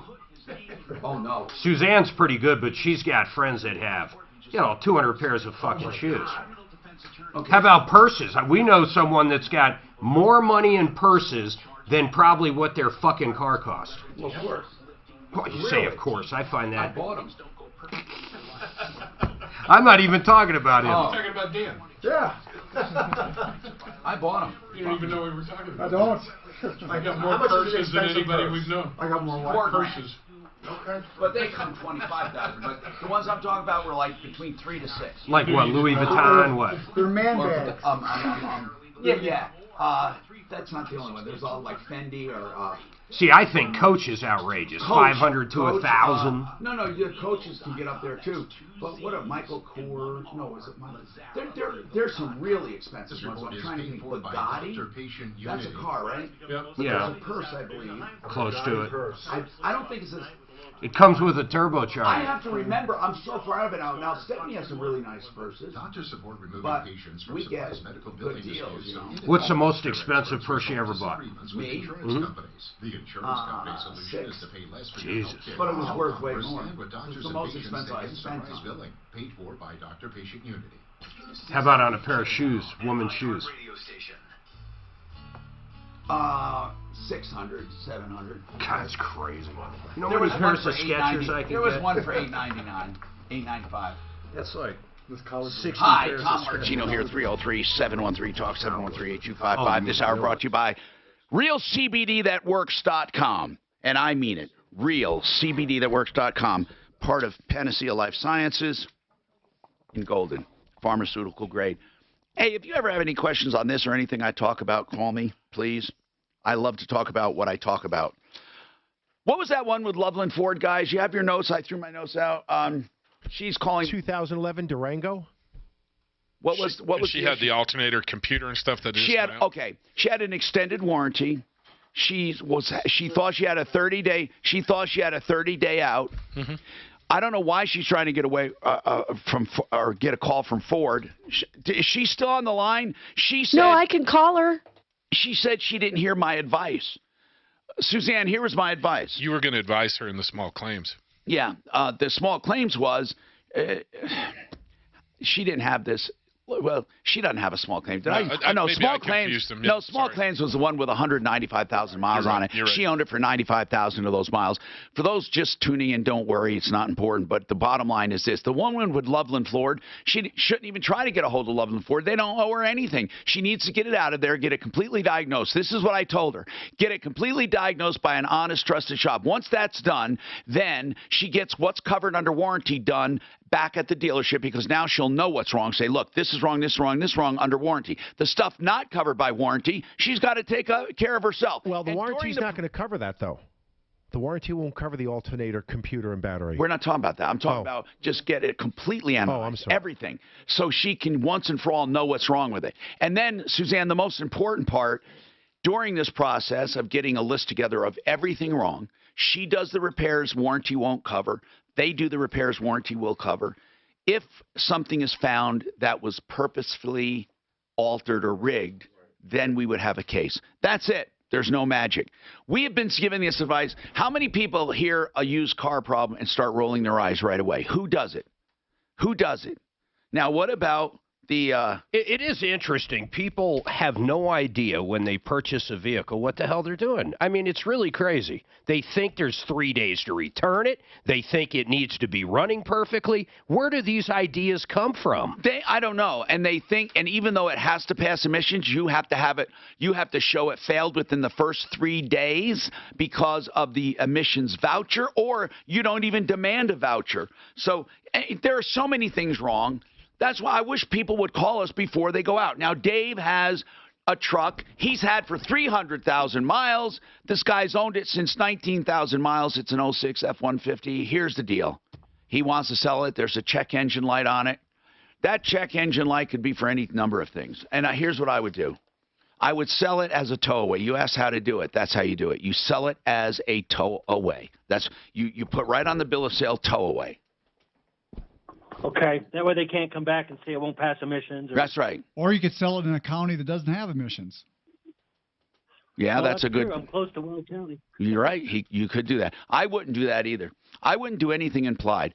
I would just say this is a towaway vehicle not intended to be driven, has over 300 or has 300,000 or about 300, blah blah blah, and there are absolutely no warranties or representations of any kind. Period. And the engine light is currently on. I would put all that on the bill of sale. It's that easy. I don't need. If you need to go over that again, listen to a recording because I can't. I got to move on. Troy, what's going on, Troy? Hey, Tom. Hey, what's going on? Hey, I've talked to you last couple of weeks and talking about the fine lady that messed me over with the chargeback. Yes, I remember. She ordered a lot of stuff, right? Yeah, she ordered a rifle scope, a $1,500 rifle scope. How much did you lose in merchandise? Well, the actual cost of the scope was $1,200. And how much? And you lost $300 profit. Correct. Okay. And then, there was some additional fees. Okay. How much was your total loss? About $1,400. Okay. So what? Well, no, that's less than your cost and profit. That's $1,500.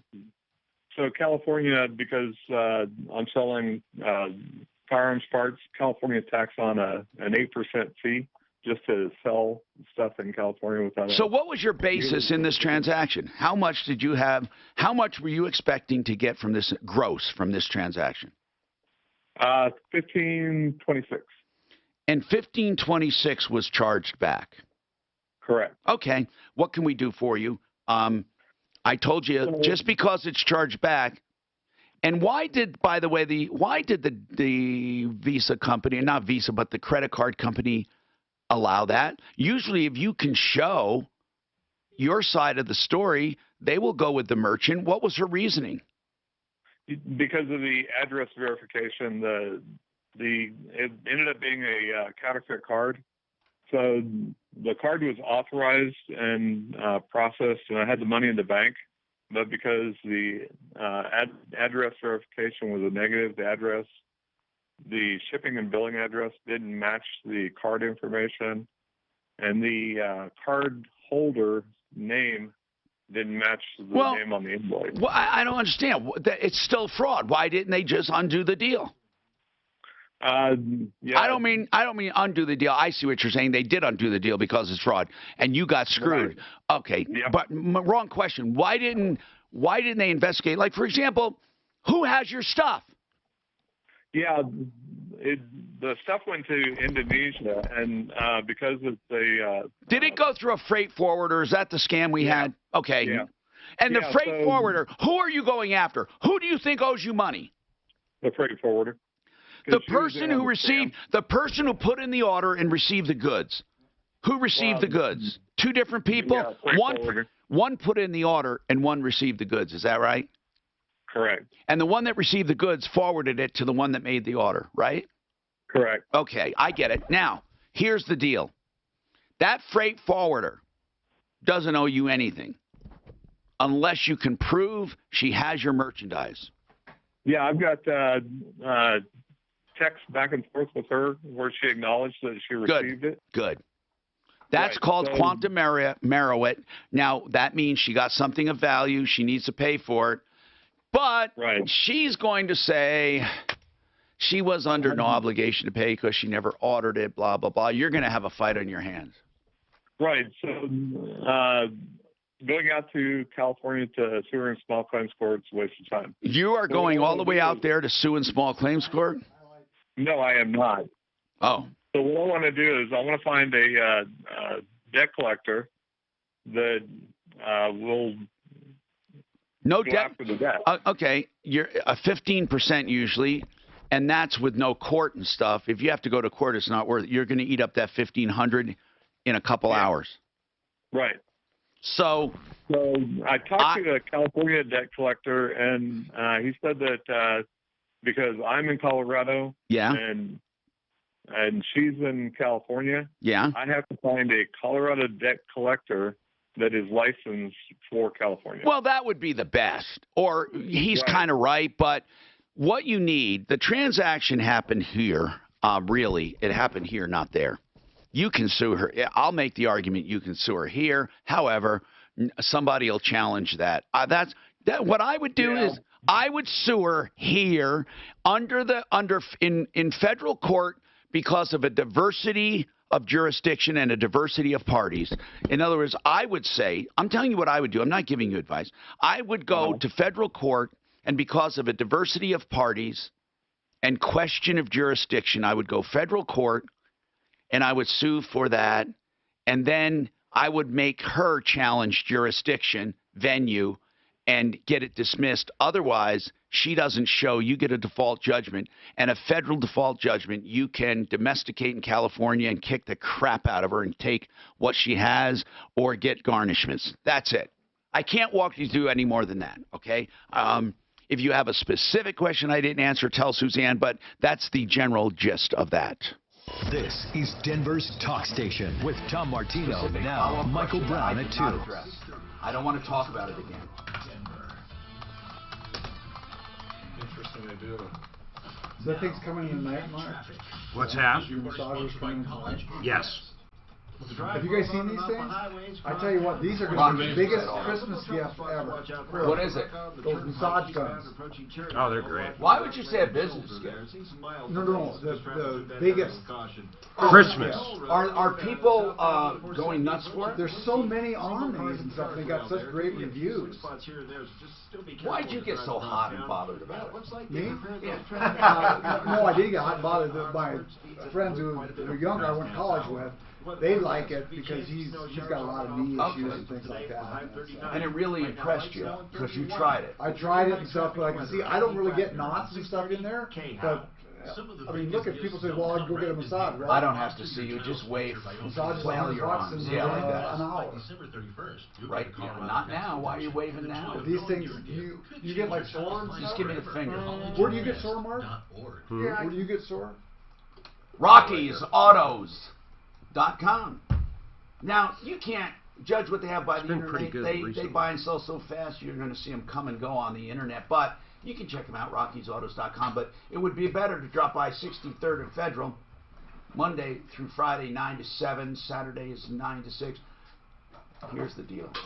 They have a big selection of both cars, trucks, SUVs, vans, and a big selection among lenders, 40 of them to choose from. Why would you choose a different lender? Some will cater to you for reasons of maybe a lower down payment. Others might want someone who has B credit. Someone will only take A credit. Look at different strokes for different folks, as they say. Better pricing, better trade-in values, no pressure. Go see them.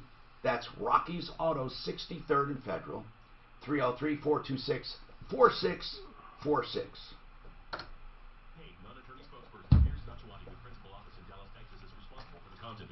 This is an urgent message for anyone exposed to the herbicide. You get your LED lights up? Hell no. So find a lip. But they're going to be so easy. Yeah. Still think, Mark, you should buy that lip. Okay, with that Loveland Ford, I told her exactly what you said, and she said, it's the dealership that has the car. They have the key. I have no idea what's going on. I don't even know who financed it. They stopped communicating with me 7 days ago. So do you want her back on, or do you want me to? There's nothing. She has to go get her fucking car. I mean, I guess she can drive over. She's got to go down there. Yeah, I mean, if they're not answering.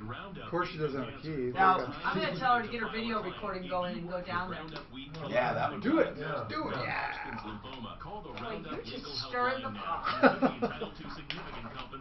Call 800-273-1250. That's 800-273-1250. 800-273-1250.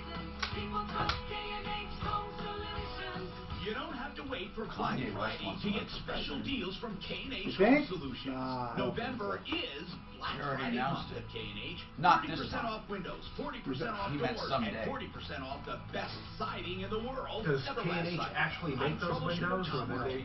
No, but they're making their specs at our factory. They've over the years have, I think, 3 different factories, possibly 4, but they stand behind them all like their own. To make your own appointment in business. I had Anderson come up to the house one time. I couldn't believe what they charged. Champion's the only one that makes their own. I mean, Anderson. Well, anyway, Anderson, were they expensive? Oh, yeah. And they're wood, right? Or online they have this, it's like a fiberglass wood looking like new composite. Yeah. How much though? Let's say your window, normal window's like $1,000, they're like $3,500. No, a normal window is not 1,000. A normal window should be 6 to 8, and that's expensive. Yeah. So you're saying that they're 3,000? So you're saying windows are expensive. Well, they're more than. Yeah, that's right. Yeah. But what do you mean by expensive? They're not 3,000. No, $1,000. What? Now, but that's Junk. That's a little misleading. I think that's 1,000 fully installed. The other one removed. Well, that's a little different. Right. Nothing. That's what the transmission costs. Okay, no, that's what I meant. Install. See, order the window. You guys do charge more when you do that. I don't see that, but the window's not costing Yeah, sometimes they tell you there's If no they charge answer for while I'm sitting there and I can back it up, fine. But it may take me 2 or 3 days to get through them. Everybody pays for everything. You want to come down and sit? No, you guys said there was. Didn't you guys say there was ASC. ASC? There's 2 different places. I thought. ASC is the one I love. Okay. I mean, Did you hear that for car warranty aftermarket? ASC. I I wouldn't plug any of them, but they have too many exclusions. These guys have the least amount of all of them by far. I'll bet you they have the declining coverage clause. They all have something, with a They all decline coverage. I mean, they all add up coverage cumulatively. Sure. They have to. Well, they have to, because it can't be unlimited. An old fucking car, even if it's 5 years, you could be ending up spending more than it's worth. And all they would have to do is buy the car. They don't do that. They just stop coverage. You're also going to you gotta have exclusions like that. And So they stop people trying to scam them. They're not the only ones being scammed. When you have X amount of claims, cumulative cost of Yeah. it's the cumulative cost of repairs and the market value. So the market value, Kevin, you understand, it's the cumulative cost of repairs when it reaches the market value. So the longer you have it, the faster the market value goes down, The lesser repairs and the you're more going to the repairs go up. Yeah. So a 5-year warranty is most never a 5-year warranty. He serves the mountain communities and the Front Range. I'm just saying, if you have to have one, ASC would be the one I would get. I don't like any of them. There's a lady that was on the show one time selling cars, financing I thought the cars, and doing the manufacturers warranties on. They're pretty good. But extended warranty is never when you buy a car. Always if you want one at the end. These people that think they can't buy one at the end. Hi, Tom Martino. I went over what Troy's options were with the chargeback he had for $1,500 for his small company that really made a dent. He says, I'm not going to go over it all again. He says he has a very specific follow-up question. What is it, Troy? Yeah. Hey, you said sue him in federal court, and then you said that. Actually, I said I would sue them if it was me. Okay. Yeah.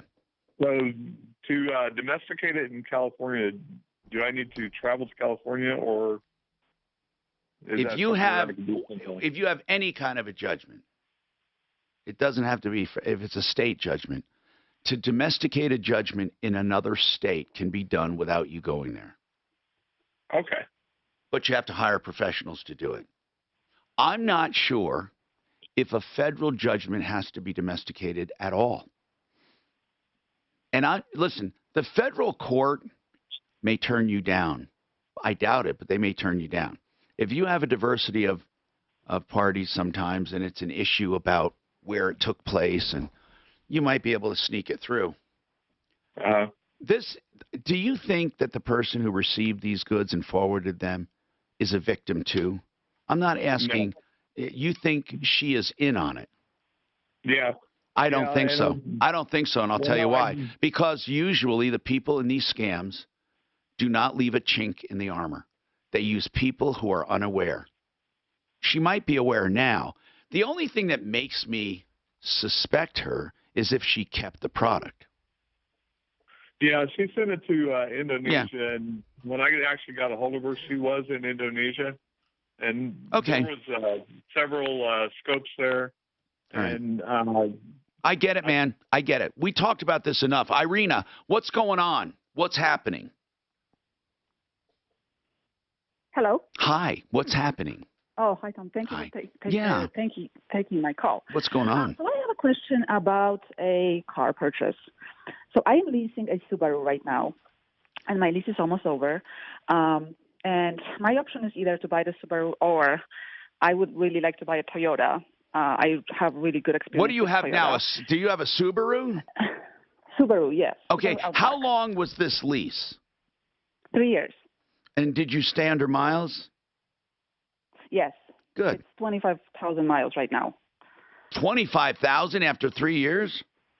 Yes. Wow. Yes, I have been leasing for a long time, and that's my issue right now, that I really don't want to count the miles anymore. So I would like to purchase a car. I get it. Yeah, okay. So you want to purchase a car. You can purchase the one you've been leasing, which would be a really good used car because you know it. Or, of course, you don't have to. Right. So I'm not liking this car very much. I really like Toyota, and I have a good experience with Toyota because I did lease before. And I would like to buy a car like a 4x4, let's say Toyota RAV4, with about 40,000 miles on. And Irina, if you can buy a new car, buy a new one. You sound like the type that will keep a car, right? Right, but the payments will be too high. No, they're actually lower. Payments on new cars are lower than used cars. You fool yourself into thinking that you're going to save money. I'm not saying in every case, but you sound like a responsible person who would take care of a car. But what I'm saying is this. Yes, you take depreciation in the first year or two. But if you buy right, you have gap insurance, and then after that, you're no longer upside down, but the car itself will serve you better because the payments will be going into something new with a great warranty. That's all I'm saying. You want something with a very long, stable warranty from the manufacturer. I'm not trying to talk you into buying something new. I'm just saying it could be a better option. When you buy that, your payments can be very low because dealers have incentives. It depends on what you want to buy. Now, if something is new, 40,000, and you can get that car used for 30, well, yeah, you're going to have a savings there. You got to just be really careful when you buy something used. So it depends on what you want to buy. And if you want to buy a Toyota is the worst used car value. There is. Chevys are better value, not car value. The Chevys are one of the best used car values. Why? Because Toyota doesn't depreciate a lot. And therefore, you're getting not as much car for the money as you would with a car that does depreciate.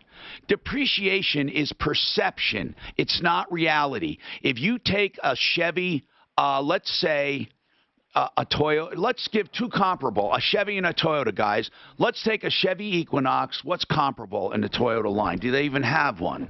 Something in the RAV4, something like that. Okay. 4Runner. Yeah. If you take those two, in reality, those two cars will last the same amount of time, are in the same quality, right? From new. Okay. But that RAV4 is going to hold its value way more than the Equinox. When that Equinox depreciates a whole bunch in the first year or two and you buy it, you're getting a great deal. But when you buy that RAV4, you're not getting a great deal because it depreciates. The best, listen to this one, the best used car values are the worst new car values. Okay, so if you're going to buy used, you're defeating the whole purpose buying used if you buy something that doesn't depreciate a lot. The whole reason for buying used is to get rid of the depreciation. That doesn't happen in a lump in a Toyota like it does for a Chevy. In a Toyota, it's a more level line of depreciation as opposed to a steep line. So you should, are you looking for value or are you looking for what you want? Screw value. No, I want a good 4x4 car. I'm not asking that now. They're both good. See, almost every SUV made except for the Range Rover. Monthly payments, yes, too. Except for the Range Rover, almost every four-wheel drive car made is a good car. So you don't have to worry about that.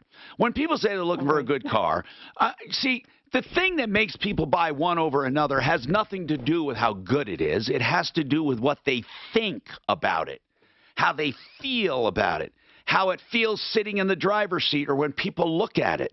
It has nothing to do with how good of a car it is. Now, Impact Traffic. This report is sponsored by Allstate. There's a couple of the usual Friday slow. Ask her if she has a specific question. I mean, if she wants me to pick the car, I will.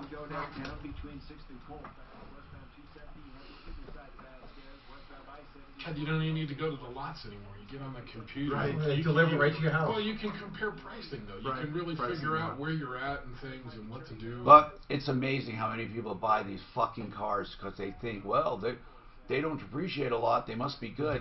Yeah, that's why you shouldn't buy them used. Would you guys buy an electric vehicle? No, would you? Would I? Yeah, for like say your girlfriend or your wife. Or I'm curious to see that Ford coming out, man. I'm afraid of longevity. That's the only thing I'm afraid of. Not yet. Retro. Well, you can do the batteries. Are you? They're coming down. Wow. Hey guys, you know I'm going to start interrupting you again. So rude. I was sold as soon as I saw the video. I said, this is more of a liquid almost, it looks like. It's a retro foam. Now, it's not a liquid, but it does go in very, very liquidy and fills every nook and cranny in your wall. Not liquid, but like a shaving cream. And then it gets thicker over time, but never gets hard. It stays like a soft, spongy foam that insulate your walls. And you do it from outside the house with 2-inch access holes. They can insulate an entire home in a day. It'll make that home more energy efficient. Some people save up to 50% on energy bills, and they have their home 80% quieter. It's great. It's not a spray. It is an injection foam, environmentally friendly. It does not off-gas. It will make your home more energy efficient. It's a retro insulation, retro foam. FoamYourWalls.com. FoamYourWalls.com. Just look at that video. It'll sell you. FoamYourWalls.com.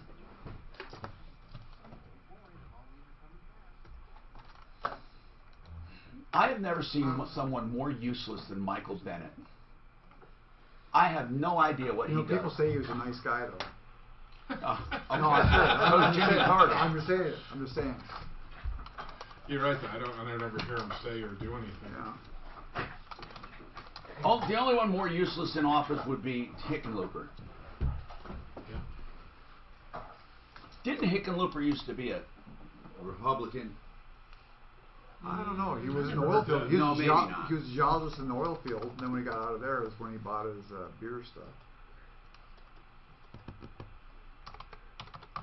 I like the idea of the gum, But why almond milk, Mark, and not cream? Why would you use almond milk? Almond milk is just called for in some recipes. Does it taste? It could be 3 cups cream, 1 cup almond milk. You like the almond milk, though. Do you like it, or do you not even taste it? It's just called in some recipes. Okay. And then what is it? $10, so you have it I don't around care about forever. That. You can buy that almond milk, that exact one. Now you will use the coconut milk. It's called. Some recipes have nothing but coconut milk. That makes good ice cream. Yeah, but that's the only time I usually use the gum. It's too thin. Yeah. Because it's more of an ice. Mark, where do you get your recipes? All over. Just Google them. They're all over. I mean, I'll send you some. Yeah, I want to know the absolute best that you have already. What's your favorite kind of ice cream, though? I love vanilla, chocolate, and coffee is my favorite. I love coffee. I love vanilla. Oh, chocolate. It's all right. How about I'll tell you one that's crazy. Oh, I love maples and that kind of. How about caramel? butter pecan? Salted caramel. You can't make that. Could you? I haven't looked at it. Butter pecan was one I made. Yes. You realize it called for? Remember, you're only talking a quart. It called for 2 fucking full sticks of butter. I want it. It was fucking delicious. And my God. You know how many people online are saying, "Oh, that's not milky." Oh my God, butter. Hey man, I want it. Do they have that I bacon want. ice cream? Did you order this stuff? No, I'm gonna order this shit right now, man. You think I'm kidding? Right now, here order it goes. I think you're kidding. And that sugar, that brand, is the cheapest and good. 8337. It's the goodest. The goodest. When Mark says that, he means it. That sugar is so good, man. Oh. What's the name of the sugar? Well, there's a brand. He can pronounce it. What is it called? Xylitol. Xylitol. Xylitol. Okay, you said that. Right. Okay. It's one of those stupid words. It starts with an X and it should be a Z no matter what you say. You don't say. You say zebra and it starts with a fucking Z, right? Right. I don't got to say anything else. There, it's done. Hire freelancers, make things. And what consistency is the ice cream? It depends on the recipe. Depends how you freeze it. When it's done with the machine, a good machine like what I have, when it's done, it's in between soft serve. It's a little harder than soft serve, but about soft serve. But then you package it and freeze it. And then if I put it in my deep freeze, shit, man, it's as hard as anything. At 866-GOT-ICON or visit icon. You like soft serve for real? Yeah, so do I. Soft serve's hard to make because, I mean, when you first get it out, it's ready, but as soon as you put it in the freezer, it hardens. Have you ever had a Carvel ice cream? I know Tom. Love Carvel. Oh, that's my favorite. I love salted caramel and I love butter pecan. Those two are just. The butter pecan was unbelievable. You know what I love about this? There's a drink in the winter. Oh my God, I never had a better drink. Hot drink, liquor. Hot butter rum. Is it real butter? Yes, it's here's what it calls for: a certain kind of rum, a scoop of vanilla ice cream, which I can do now, and then you put the butter right in it. And it all melts. Coffee ice cream. Coffee ice cream's got a lot of vanilla. I didn't realize that. It's delicious. Hi, Tom Martino, your troubleshooter. It's like having 2 different shows when we're on the air and off the air.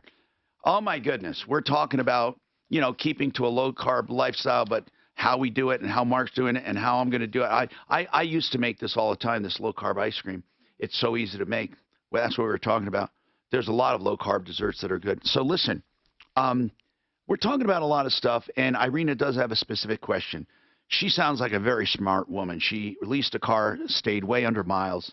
It's up now. She wants to buy a car. And she said she just wants to buy one. That's good. So I told her to buy one new if she can, because I think that's a better deal all the way around for people nowadays. Because of there's a reason things have shifted. Unless you're not going to keep the car, see, and that's where it's not good to buy a new car. So if you're not going to keep a car or, something like that, okay, so here's the deal. On used cars, to get the best value, you're going to buy a car that depreciates quickly. So it's not a good new car value, but an excellent used car value. But people tend, when they want to buy a used car, to go exactly the opposite. They go toward the Toyotas and the cars that have very little depreciation, which makes them a very bad used car deal, value. But then Irina says, well, I want a good car. Well, they're both the same. And people, I'm telling you the truth. Almost all cars now on the top, they're all basically really good, except for some. Okay, we're going to give you some exceptions. But if you keep comparable cars, I don't mean the highest line in one and the lowest in the other, but if you get comparable lines across the line, you will find equal value and quality from foreign to domestic. You're just going to find that. It's the perception that makes things depreciate faster, not the reality. They will both last the same amount of time with the same maintenance, except for the exceptions, which we will talk about. There are some still that are crap. Irina, what is your specific follow-up question, dear? Yes, if I do end up buying a used car, you know, they shower you with all these warranties and options. What to get for the warranty for a used car and what not to get? Okay. I don't like used cars warranties at all, period. Okay?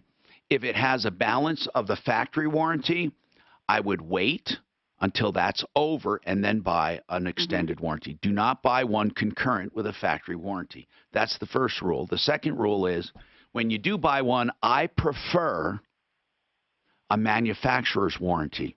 That's what I prefer because manufacturers are less likely to go out of business. For example, I'd want a Ford warranty for a Ford, or I'd want a GM warranty for GM, or I'd want a manufacturer's warranty. Kevin just happened to say he came across a company, and I want to make this clear. We are not recommending you go out and buy them. But he said it's one of the better ones he's worked with and one of the better ones for not having a lot of crap excluded. What is that? Well, it's 3 initials, ASC. You know, a lot of dealers sell them, and we've had very, very good luck with them. ASC warranty. Okay, now listen. Again, this is what he saw as a repair shop. But I want to make this point here. You should probably not get a warranty. If you get a good used car, you should just maintain it, okay? And the other thing, Irina, if you're going to get a used car, get one that depreciates quickly, okay? Okay. Get one, look online for ones that depreciate quickly. If you just love a Toyota and want a Toyota and you have your heart set on it, get a new one. I just had a very good experience with their service and, you know, what they were doing, washing your car for free and things like this. They were really nice, so that's the only thing that I have, but that's has nothing to do with anything else. That's it. So I wish you the best. Let us know what you do. All right. Thank you very much. All right. Dylan, what's happening with you, Dylan? Dylan? Hey, Tom, how's it going? Good, man. What do you need? Yeah, can you hear me? Hey, so I was calling in here to see if I could get some help on refinancing a car. Okay, I'm going to talk to you about that. Hang on. That's a really dangerous territory. I'm not saying you can't do it, but it's dangerous. So hold on and let's make sure you do it right. I'm Tom Martino. Now, what's the thing still on our website, right? Blinker? To me, Blinker would be the easiest way to do it, as long as you've got decent credit. Those things are kind of the same, really, right? I've got some great news for you. Mortgage rates are incredibly low, making it easy and affordable to upsize your space. Hey guys, it's Russ Kaminsky for American Financing. Oh no, now of course. So you made ice cream by the crack. I was telling Joe a couple nights ago. I said, man, I remember it was the best ice cream I've ever had. It's in the, but I remember it's in the connection. And then you got a packet full of salt and ice, and you got to keep adding that shit because it melts so fast. Right, you take turns at it. Yeah. We used to do it every 4th of July. Do what? Make ice cream. Homemade ice cream with a crank. Yeah, God, I hate I did too. It was good when it was done, but what a... Well, they got electric ones too. Yeah, that's what this spins. This is probably spins. Does this actually do? You don't got to put ice or anything in it, right? No, it's a refrigerator. And you don't, okay. I've had one that was similar in that it was automatic, but you had to take the tumbler out that you fill shit in with it, and you had to freeze it overnight, so it didn't generate. Still got a head start on it. Yeah. This one, Mark, is totally generates its own cold, right? Mark, it generates its own cold. Oh God, yeah, it's a refrigerator. So you leave it plugged in all the time. No, I put it away when I'm done. Okay, how long do you have to plug it in before you use it? Oh, you don't. You just pour the ingredients in it, then you hit a button. You don't have to like warm it up or opposite warm it I don't up. need to warm it up, but how does it get cold? As soon as you plug it in. You plug it in and you turn it on. I mean, you can pre-cool it if you want, but I've never done that. The ice cream's going to take between 25 minutes and 50 minutes, depending on your ingredients. If you're using mostly the coconut milk, it's a 25-minute, man. And Tom, here's the cool part. It stops all by itself. So you can go do whatever. As soon as it knows it's getting too thick, it just shuts the motor off and keeps the refrigeration or the freezing on. So keeps it fresh, turning it back on and off. It'll keep it all itself. Yeah, you basically set it and forget it, and then it's done. How cool is that? An incendiary portrait of an innocent really cool. 21-year-old. This is ABC News. See, either Trump and Romney are in a heated meeting, it says, on the headline. Romney, I tell you, I don't know what the... I think he's jealous. Robin's only accusations with him? Well, you know, Romney's one of the biggest critics of the Republican Party of Trump. He could have won his election if he wouldn't have been such a wuss. Romney. His first debate with Obama killed him, and then the last one, then he didn't fire back at that the CNN debate with a lady, you know. Romney is a wuss. You know, I think he would have been a good president, but he is a wuss. The annual Christmas and Ice Sculpture Freedom Construction, David Paul Perez on the Sleaze Brigade. That sounds familiar at all? I guess we got calls on him in the past, like 2 years ago. Put him on there? And then Tom updated him on October 16th. Well, I had somebody from the DA's office, I think, down in the Springs. That Paul guy is going to be an expert witness in a criminal trial, and he wants to discredit him, and he's like, wow, it looks like you guys have a ton of info. I said, you got to shoot me an email first, and I'll talk to the team. Yeah, but I just wondered if that rings a bell for you at all. It just off. You don't have to look now. I'll look in the... David Paul Perez, Sleaze Brigade. Anyway. I'll have to look on the Sleaze Brigade and see if it rings the bell for you, but he's like, I'm just looking to discredit the guy in court, because he's an expert witness, like he's all that in a bag. So he must be a contractor, right? I don't know who they're going after, but yeah. The folks up north told him to call us. Up north? Yeah, our Adams County. Is it Brighton, Adams County? Yes. Our Adams County folks. Adams County, they're the good ones. Yeah, they are the good ones. There it is right there. You just set up a little quid pro quo with him, though. So 7 News, he's been on 7 News. Yeah. Did you see that? Yeah, I saw that, but I don't really know much about the case other than what I'm reading right there. Is this the guy from Florida? It might be. Is it? What? That they also use like wanted timing on this Florida? storm still needs to be worked out. And here's the problem. About a month ago, I went through our help Monday, emails and deleted a bunch because we had like 4,000 emails in there. Well, 7 News says he had a rap sheet about 10 pages long. Wouldn't that be enough to discredit him? Yeah, you're not kidding, huh? Has been arrested for felony check fraud, theft from elderly, theft from at risk, and theft. I don't. I'm gonna look and show. He's not a contractor. He's just. Looks like he goes after elderly people. He's an expert witness for something, so our guys wanna discredit him. Good. So anyway, I'll touch base with you Monday. The majority of the survey saying they trade the frequency of service for a reliable schedule. That's Jerry Bell reporting. And in sports, the Nuggets host the Celtics tonight. The Broncos on the road on Sunday to take on the Bills. That's the Guess what I'm getting Suzanne for Christmas? Another sewing machine. Sleep number bed.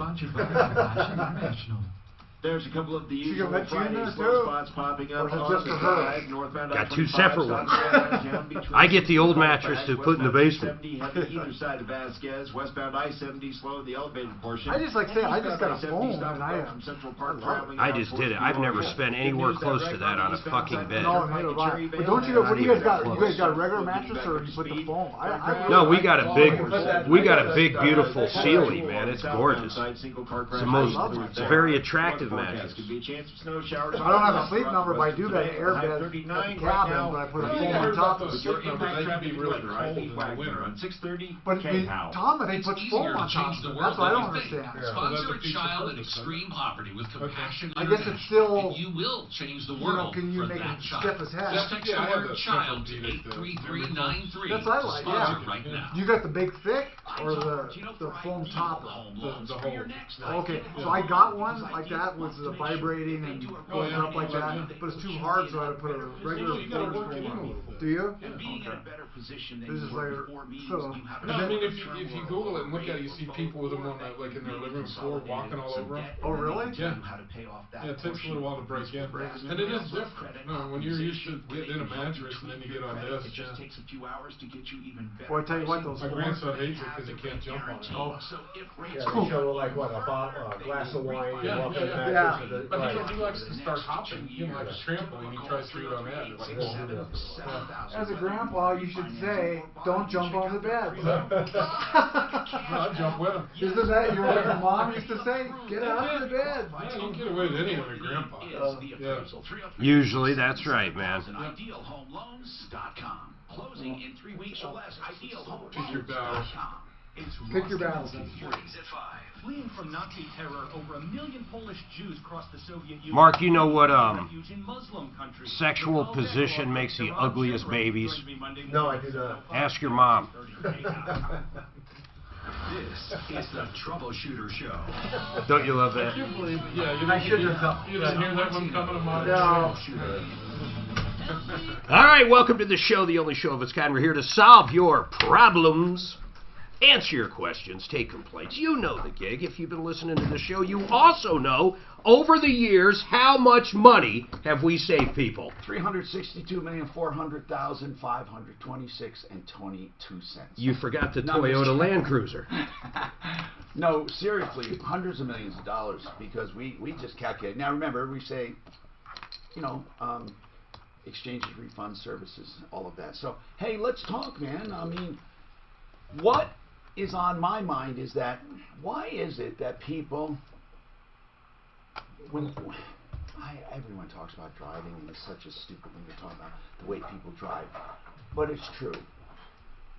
If people drive either too cautiously or or recklessly, have you noticed those two modes? It's like, I'm too cautious, Tom. That's why Mark drives us. Too cautious can be just as dangerous as not. I'll tell you somebody who shall remain totally nameless. Stephanie. No. No. Listen, I'll tell you about someone who, and I know why, and she's kind of smart, really, if you think about it. When you come to a stop, when you don't have a stop sign, but there's another stop sign, and you slow down to stop, you confuse the hell out of the person who stopped. So now it's like, who goes now? It's your turn. I mean, not your turn. There's no stop sign. So it's kind of that can confuse things. So then they start figuring, okay, you're going to let me go. They start to go, and then you go. I mean, that can be confusing. I'm not saying that happened. Or in a four-way stop. There's one bugaboo of mine I just can't stand, and that is when people don't wait their turn on a four-way stop. I take a mental picture of who was there when I got there, and they all go before me. I let them, because they should. But then I hate when somebody comes up way after me, and then they turn left in front of me or do. Does that bother anybody? Does that ever bother anybody? I don't know why it bothers me so much. Does it? The only thing that really bothers me is when somebody swings to turn. And Kevin is with when he swings out. Okay, you're going and you're going to take a right-hand turn, but they kind of jerk left. Yeah, I know. Before they turn right. Yeah. Kevin is with Sheridan Auto Tech, and Mark Machowski here with Budget A1 Transmission Auto Repair. Yeah, I try not to be bothered with any of it because I lower my expectations what I expect of people. Yeah, I mean, I don't go around. I'm not an angry driver. It's right, just but here's something else I do. Yeah. When I'm getting to the shop, I let so many people go before me, even though I got to the intersection first. I just let people go. That can confuse people too. And it's really confusing to me, or not. It's just curious. I would say 8 out of 10 people don't even thank me. 2 of them out of 10, 20% do. Yeah, it's like, so come on. Well, the guy behind you doesn't. Dylan, what's happening? Dylan's talking about refinancing a car, and this is dangerous territory. Most deals out there, Dylan, for refinancing cars, when they hear you're refinancing, they hear desperation, they hear bad credit, or they hear people who need money, and they rip you off. So most of the deals out there for refining, you'll get ripped off. So you need to know where to go. Okay? Okay. One of them is Blinker. Blinker does a great job. Blinker.com. So, can't get much easier. I actually got, a application already approved for a refinance, and which is essentially it's a much better deal than what I'm in. Since I didn't have very good credit when purchasing a vehicle, it would have been a pretty desperate deal there, but. The refinance option that I've been offered fairly good. Just wanted to make sure that the company and everything was legitimate, kind of do some due diligence so that I didn't end up in a worse situation. Okay, here's what I want to tell you. There's another company that's not on our referral list, but they're good people and honest. They are. And they do refinancing of cars. And that is ilendingdirect.com and also blinker.com. Here's what I want you to keep in mind. Compare apples with apples when comparing loans. Don't ever go with a lender. Don't ever go with a lender that is going to require any kind of an upfront fee. Okay? Okay. And what do you have as a vehicle? So I have a 2016 Jeep Grand Cherokee. What is it worth? Currently, it's worth about $20,000. What do you owe? The loan is. I think the buyout is right about 23.5. Wait a minute. Hold on. Well, you can't get a loan. Wait, refinancing, to refinance something, you need equity in it. You don't, are you under the impression that somehow refinancing will help you be upside down? Well, so no, I'm currently paying, just a really high interest rate, and I was just looking for a better deal. So I was okay. So you would even, but hold on, you're still in a position where, in order to refinance, you need to take out about a $23,000 loan on a $20,000 vehicle. Right. Okay, I'm not trying to burst your bubble. I know what you're trying to do, but you may not be able to do that. Are you sure your payoff is $23,000? Yeah. The interest rate that I've been paying on it over the past year is really high. I think about 17%. Just young guy, didn't have much credit, so. Suzanne, do we have anybody at Blinker that can answer a question? Let me text him real quick. Because it seems to me that almost no one would qualify for refinancing on a car. I think it's for those who have a car paid off or a car with a very low payment. Dylan, it doesn't sound to me like you're going to find what you want, or it's not going to be done with a car. You'd have to get a loan somewhere else to pay that car off. Okay. So what you could do is possibly get a credit card, pay it off, and then go, oh, no, you'll never get a line of credit that much. But if you could get a loan temporarily to pay it off, then go refinance it. Now you're looking, but you will still have to pay the difference somewhere. You're just not going to ever get more than something is worth. Did you think somebody would just take the place of that other lender and give you a better rate? Yeah, I thought I could get a better deal, and just obviously owe more than what the vehicle is worth, and continue to make those payments like I'm. Wouldn't it be nice if people could trust people to do that? If you could get a lower rate. No, listen. If you could get a lower rate, still pay a handsome rate. What are you paying now in rate? 17. Yeah, it's about 17%. Yeah, and about $560 a month. I think it would be wonderful to make 10% on a loan of $24,000 or even 8%. But here's the problem. Loaning you that much money and having the only thing as security is a depreciating vehicle that starts out being worth $3,000 or $4,000 less than you're borrowing. What is to keep you making those payments? I'm asking you a straight-up question. If you put yourself in somebody else's shoes, Why would someone loan someone $20,000 or $23,000 if the vehicle was only worth, you say 20? Let's say the word, whatever. What keeps somebody paying? Because the lender will never get more than the vehicle's worth. Mm-hmm. Who told you your car's worth 20? I did a couple of appraisals on Kelly Blue Book and CarMax. What is your credit? What is your FICO? 712. What, 7 something? Yes, sir. 712. Okay.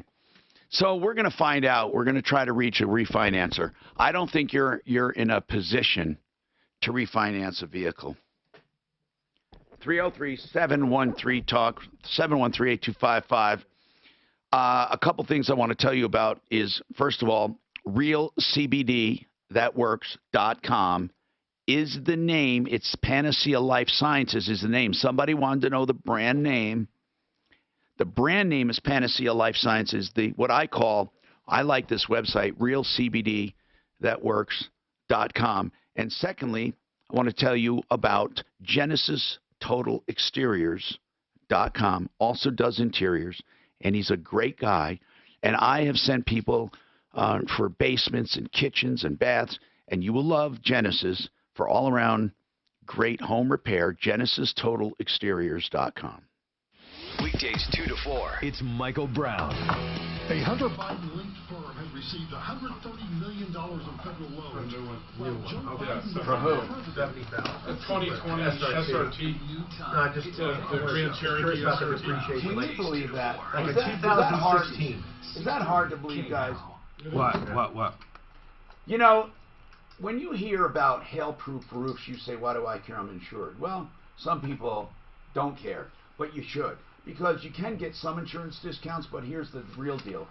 Why mess with that? Can you imagine all that hassle you go through replacing your roof? And not just for hail. What if your roof needs replacement? Well, guess what? There's a roof that has a lifetime warranty. Can you imagine that? Yep.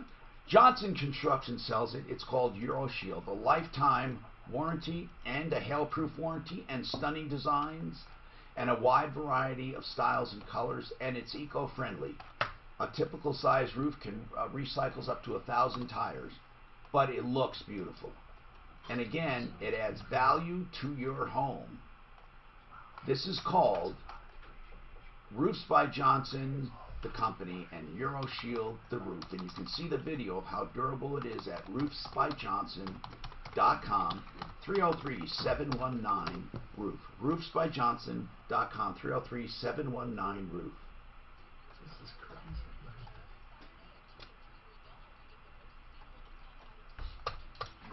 People buy this crap though.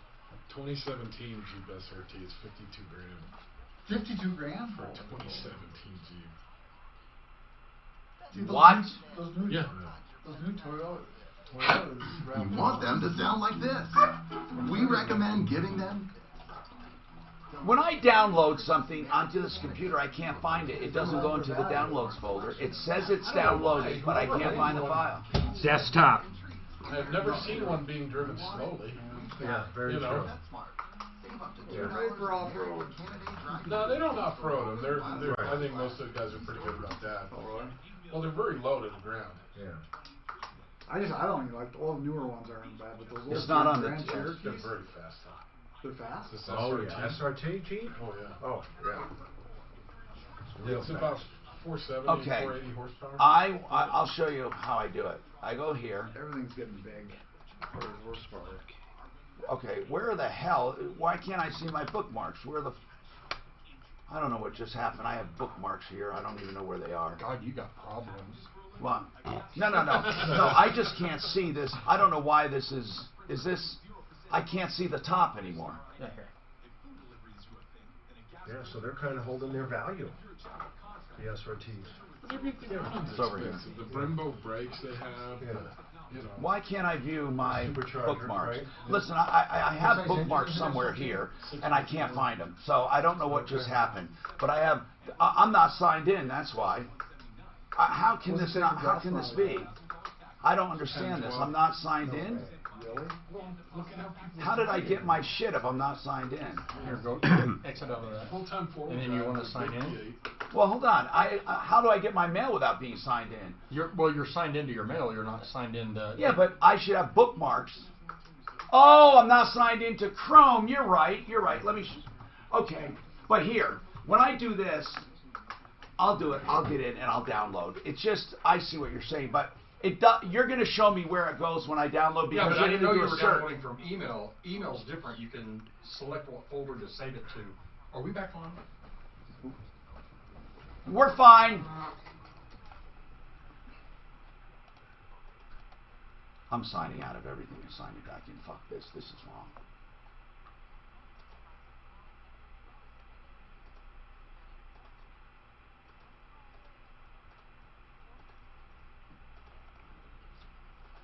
I'll sign out and sign back in again. I'll let you know what I mean.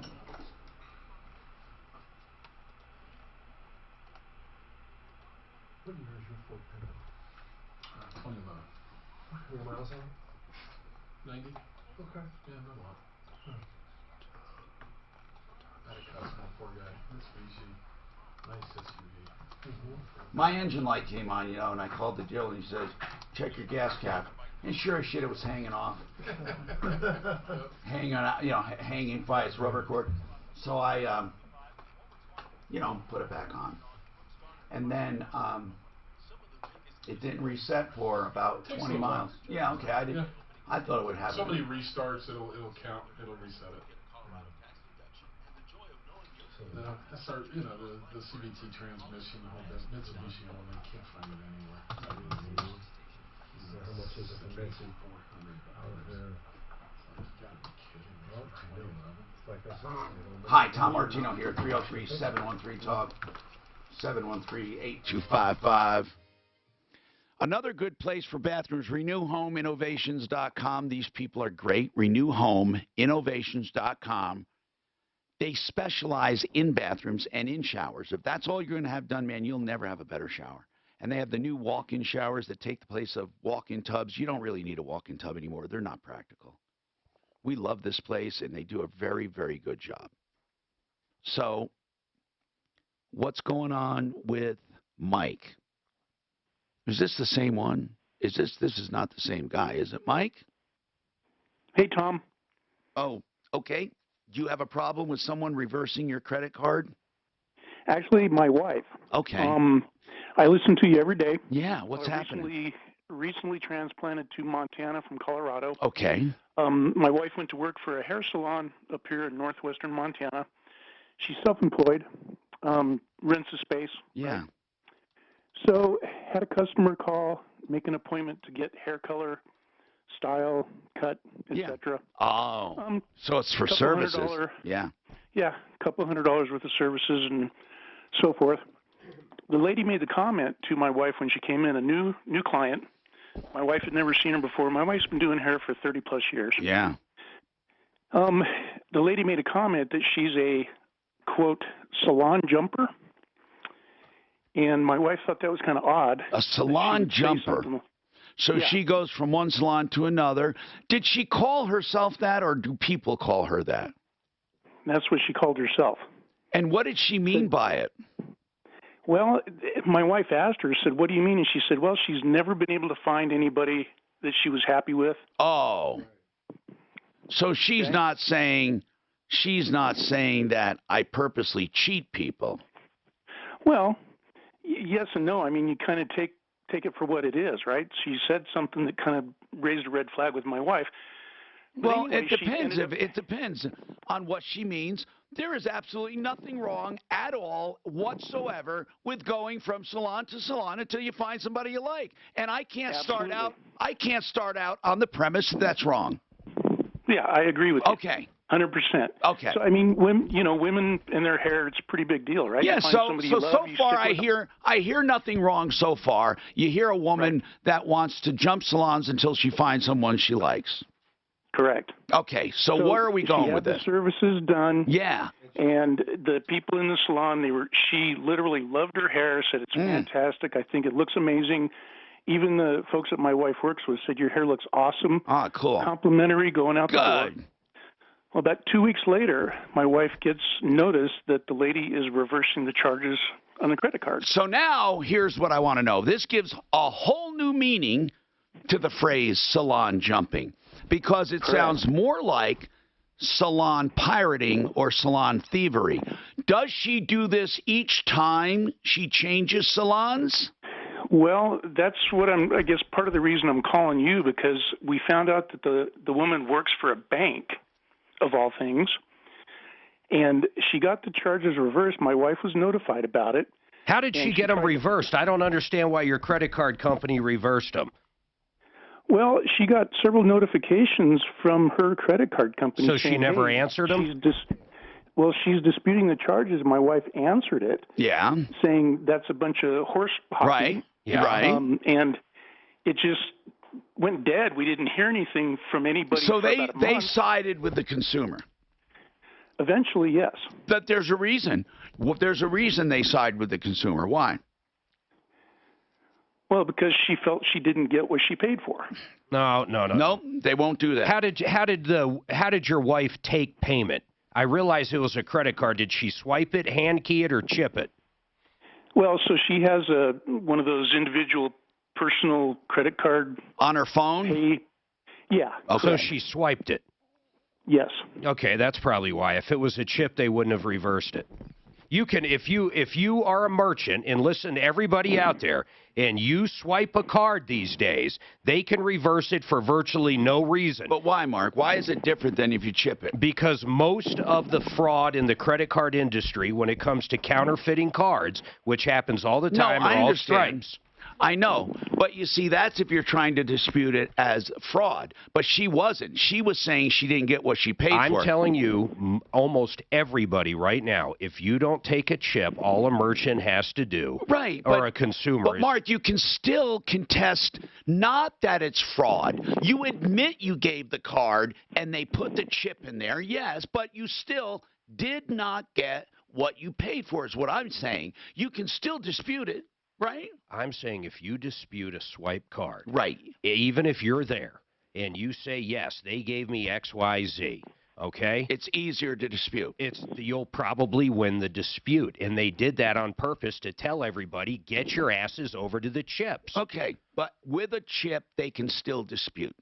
But yes, of course they can. But it would be harder to claim fraud. Somebody way harder cloned my card. But in his case, they should have something from the merchant processor saying why they sided with the woman. Right. So you need to find out why they sided with her, and you can't assume she does this to other salons. I mean, you can't. You can tell the police about it, but here's the bottom line. Just because someone disputes a card doesn't mean that they don't owe the money. It just means the credit card company isn't going to be the payment method. So your wife can still sue this person in small claims court for every dime. Yeah, and that's probably our next course possibly. But I was curious, I guess my biggest question was, is there any way for her, and I apologize because I don't have the information in front of me, but small claims can court. my wife somehow go back to find out through the credit card company, of course, all the details, why it was, disputed? Yeah, and then of course, yes, of course. That's why. I mean, most of the time, that's what a merchant does. All a merchant has to do is be reasonable and answer questions, and they win. Well, and Tom, here's the thing that Here's what I'm going to tell you. This is what you're going to later find out. You're going to find out your wife missed something. She did not talk to them, she did not call them back, or she did not answer adequately. That is what you're going to find out. Sure, and I understand that because it's the first time it's ever happened to her. Right. But here's one of the things that the credit card company asked her. Said, do you have a no refund policy? And my wife said, absolutely. She's got a sign on her station that says no refunds. Right. Although, just so you know, that the credit card company might require that. But you don't have to have a no refund policy to have a no refund policy. And that's what they said to her is, do you have a no refund policy? Mike, did you just hear what I said? I said a no refund policy might be required by a credit card. but it is not required by law. Okay? Okay. There's no, you don't have to say no refunds if you don't give refunds. You don't have to tell people that. But Tom, what I hear you talk about a lot, or what, you know how you're given a chance to make something right? Yeah. You know what I'm saying? My wife does that all the time. Mike, I agree that this woman's probably a fraud. If you could find one other salon she did it to, I would go to the police. Yeah, that's probably what we need to do in small claims.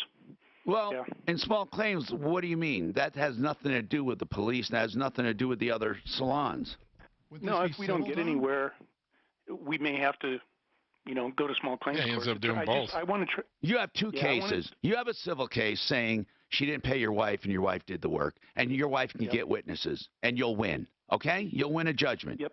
Now, hey, Mark, the second case. Is it worth $250 to go out in small claims? Well, small claims will cost you what, $50? Yeah, of course, man. And you can get that money costs. too. You get Yeah, court I would sue for the hair, the $250 plus $50 for small claim. An emotional distress, damn it.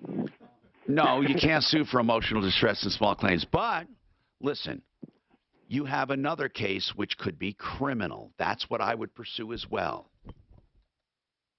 This is Denver's Talk Station with Tom Martin. Tell people stuff, and they come right back with the same fucking question that I just answered. They usually started with a yeah, but. So they just erased everything you said. And And she could really make an example by going to server in the bank. In front of all her employees. There you go. She's done it before. Right, but I'm saying if you do it in the bank in front of all the employees. A salon jumper. I've never heard that either.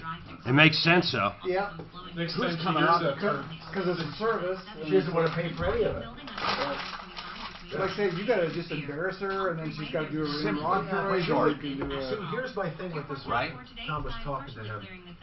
You would think that her credit card company would see, oh my God, look how many times you've reversed charges on all these. Unless she has a bunch of different credit cards. That doesn't. They don't care. What do they care about? They don't care. Who's they? No, I'm saying that Her police would care. Her bank. Customer's credit card. That company that provides her the credit card would see, oh my God, you have these reversals. I don't know if they would hold that against you. 20 times. I don't know. Would they? Hello. Would they hold it against her? I mean, color. Yeah. Well, they call it So, and you want to no, but if she's a salon jumper. SimplyFloorsInc.com has their holiday rush on right now, and it is astounding. They already save you loads of money because Buddy and Karen Mitchell, who own it, they are in a buying group. They buy, for prices like the big boxes, but they pass on those savings to you now. In addition to the normal 20, 30, or 40%, they're going to pass on an extra 5% plus low-cost financing, and it's all for their holiday wrap-up. Get in there as soon as possible. Make your own appointment first in your home. They're at 52nd Word, but you make your own appointment. They'll come to you at SimplyFloorsInc.com. Owning a home has never been easier or more affordable. And if you're an honorably discharged veteran or on active duty, the VA loan is exactly what you need. Joining me today is Greg Vogel from American Financing to explain. Well, do you see when someone comes in for yours, do people, have they said, disputed on the credit card? They thought they had paid too much for something? Or? And then also, would the credit card do, it's either all or none? It's either the $200 or she didn't get what she paid for? Did she think she got $50? Or do they say it's all? It's always the whole thing. The whole thing? Yep. No, you don't have to dispute the whole thing. You know, we're talking about customers who. Well, like her, she said she didn't get what she paid for. No, Did she but get $50 worth? But she could, in the dispute, at least Capital One allows you to say what you did. Like you could say, I want 200 of it back. Some online you have to just pick the charge and you don't have a choice. But there are some where you can pick. If you talk to them, you can say to them, they say, are you willing to pay anything?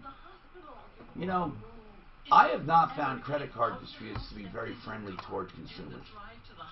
Especially with all the online shit. Well, they can't be because one reason. Who would ever accept fucking credit cards then? And their client is the business, not the consumer. They're your customer, you mean? Customer. Like, that one I had with Apple was so fucking frustrating. Oh my God. My Apple iTunes account. Apple said, yeah, it was hacked. But they wouldn't tell me who hacked it. They said, but it was hacked. They said it was hacked, and it wasn't. They were not valid. And Hey, Tom? they credited me. Blinker's available, and I have the caller still, so I'm going to put that on. There was some complication. I forget. It was so fucking convoluted. But all I know is this: Apple is one of the worst to deal with. Google's one of the best, and then Amazon is the best of all time. I don't like people who get stuff from Amazon and then dispute it but keep the stuff. No, I said to Amazon, here's what I said to Amazon. I didn't get my lights. They credited me, okay? They said they were lost. They must be lost. They were at the post office, but see, nobody at the post office signs for it. So I never heard of FedEx dropping at a post office, or even if they did. So I got the lights when Daph went to the post office. So they send me a credit memo, and I write back, no, I got the lights, charge me. And they say you can't write to this address, contact this or that, contact. There's no mechanism. There's no mechanism. When I explained to a lady, I got credit for something, but I want the lights, she said, well, go and reorder them. I said, I want the lights, I want to pay for them. She said, well, go reorder them. I said, no, I already got them. Did she have an accent? Yep. Yeah. So how do I pay? Well, they're not used to people calling. There is no mechanism to pay for these lights right now. I want to pay for them. That never happens. That's why. Maybe this is you just found a good way for Amazon. It's always shipping to the post I office. emailed them and said, I want to, how do I pay for these? Tommy, I forget what the question was about refining through Blinker. Was it about if you don't have it paid off? Do they really need to know? It's Oh, just probably not. Loan to value. Ratios, Okay, and then Dylan says he already has an offer from Moto Refi and wanted your opinion on them. Yeah, so it's I'm good. That'll be good. How much? What is the interest rate? What was the new interest rate? Do you say? Okay. I didn't even ask. I'll try to ask for you. Because he had 17. I just wondered where. I would never steer you wrong. This is a great company. PriceFixerDenver.com. This is the most unbelievable offer I've ever heard from a transmission shop. Budget A1 Transmission and Auto Repair will tear down and open up your transmission free to diagnose your problem. Yes, free. The best standing offer in the business. If you decide it's too much to repair, no problem. If you want to take it somewhere else, no problem. That's a great You still pay nothing. Yes, this offer simply can't be beat. Budget A1 Transmission and Auto Repair. On Santa Fe, just south of Dartmouth. 303-781-9858. 781-9858. That sounds great, Tom. Thank you. I'm also interested. Want to hear that new ad too? Hear that new one? I can get a 15-year, $1 million loan for 3%. Get a what? A 15-year with no collateral loan for 3%. It says. With your house. Lending tree. For your house? No, it'd be backed by your property. I bet. 3%? Mortgage. That's what it says. That's about where it is right now. Okay. It's a line of credit. Well, why would it be a line of credit? It says lending tree. It doesn't say it's a line of. It doesn't. It just says. It says, and then it says. Or is that just the best rate? But then when you go through, it's going to be a little higher. Yeah. That's like a perfect.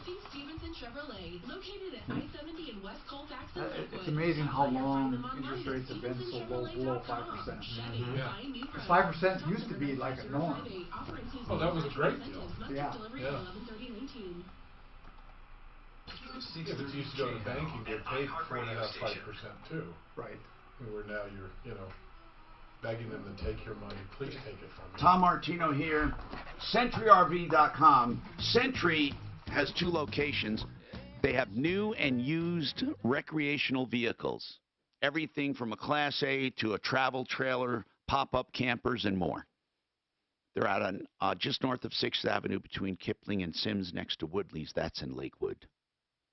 Just north of 6th. And then they have one up at the 119 turnoff to Longmont on I-25. There's a frontage road there, SentryRV.com. New and used. The north location has a service department. I fear for Dylan. I think he's going to get ripped off. Here's why. Dylan wants to refi his car. He owes about 23, he said, for payoff. And his car's worth about 20. That's on its best day. I don't think it's worth 20, but let's say it is. He's $3,000 underwater. Now, I don't care who you are. I don't think you can ever finance something with the vehicle worth less than you owe. Okay, that's called having no skin in the game and no collateral. However, he says he found one that will do it. Now, here's my opinion. It has to be a ripoff. If they're telling you, there has to be a catch. If they're telling you they're going to loan you more than your car is worth. Now, wait a minute, though. It happens all the time when you buy a new car because they roll the negative equity in it on your trade-in, and then they're loaning you the money for the whole thing. So why wouldn't it happen? Well, hold on. On a new car, the dealer makes it look on paper like it's a deal. It might be 100% loan in some cases, but you won't find loans that are much beyond that. You don't, Mark. You just don't. But cars are different in that new cars are different in that dealers can manipulate the paperwork. They do an over allowance on the trade and all of that. But my opinion is no one loans for more than something is worth. They used to, but that backfired. Now, I don't know if I'm right or wrong. Blinker does refinancing for cars. So I wanted to ask Andrew straight up. They're good people. Blinker.com. It's also Blinker, a mobile app for buying and selling cars, and they provide financing. How do you guys work loan-to-value ratios, Andrew? Yeah, hey, Tom.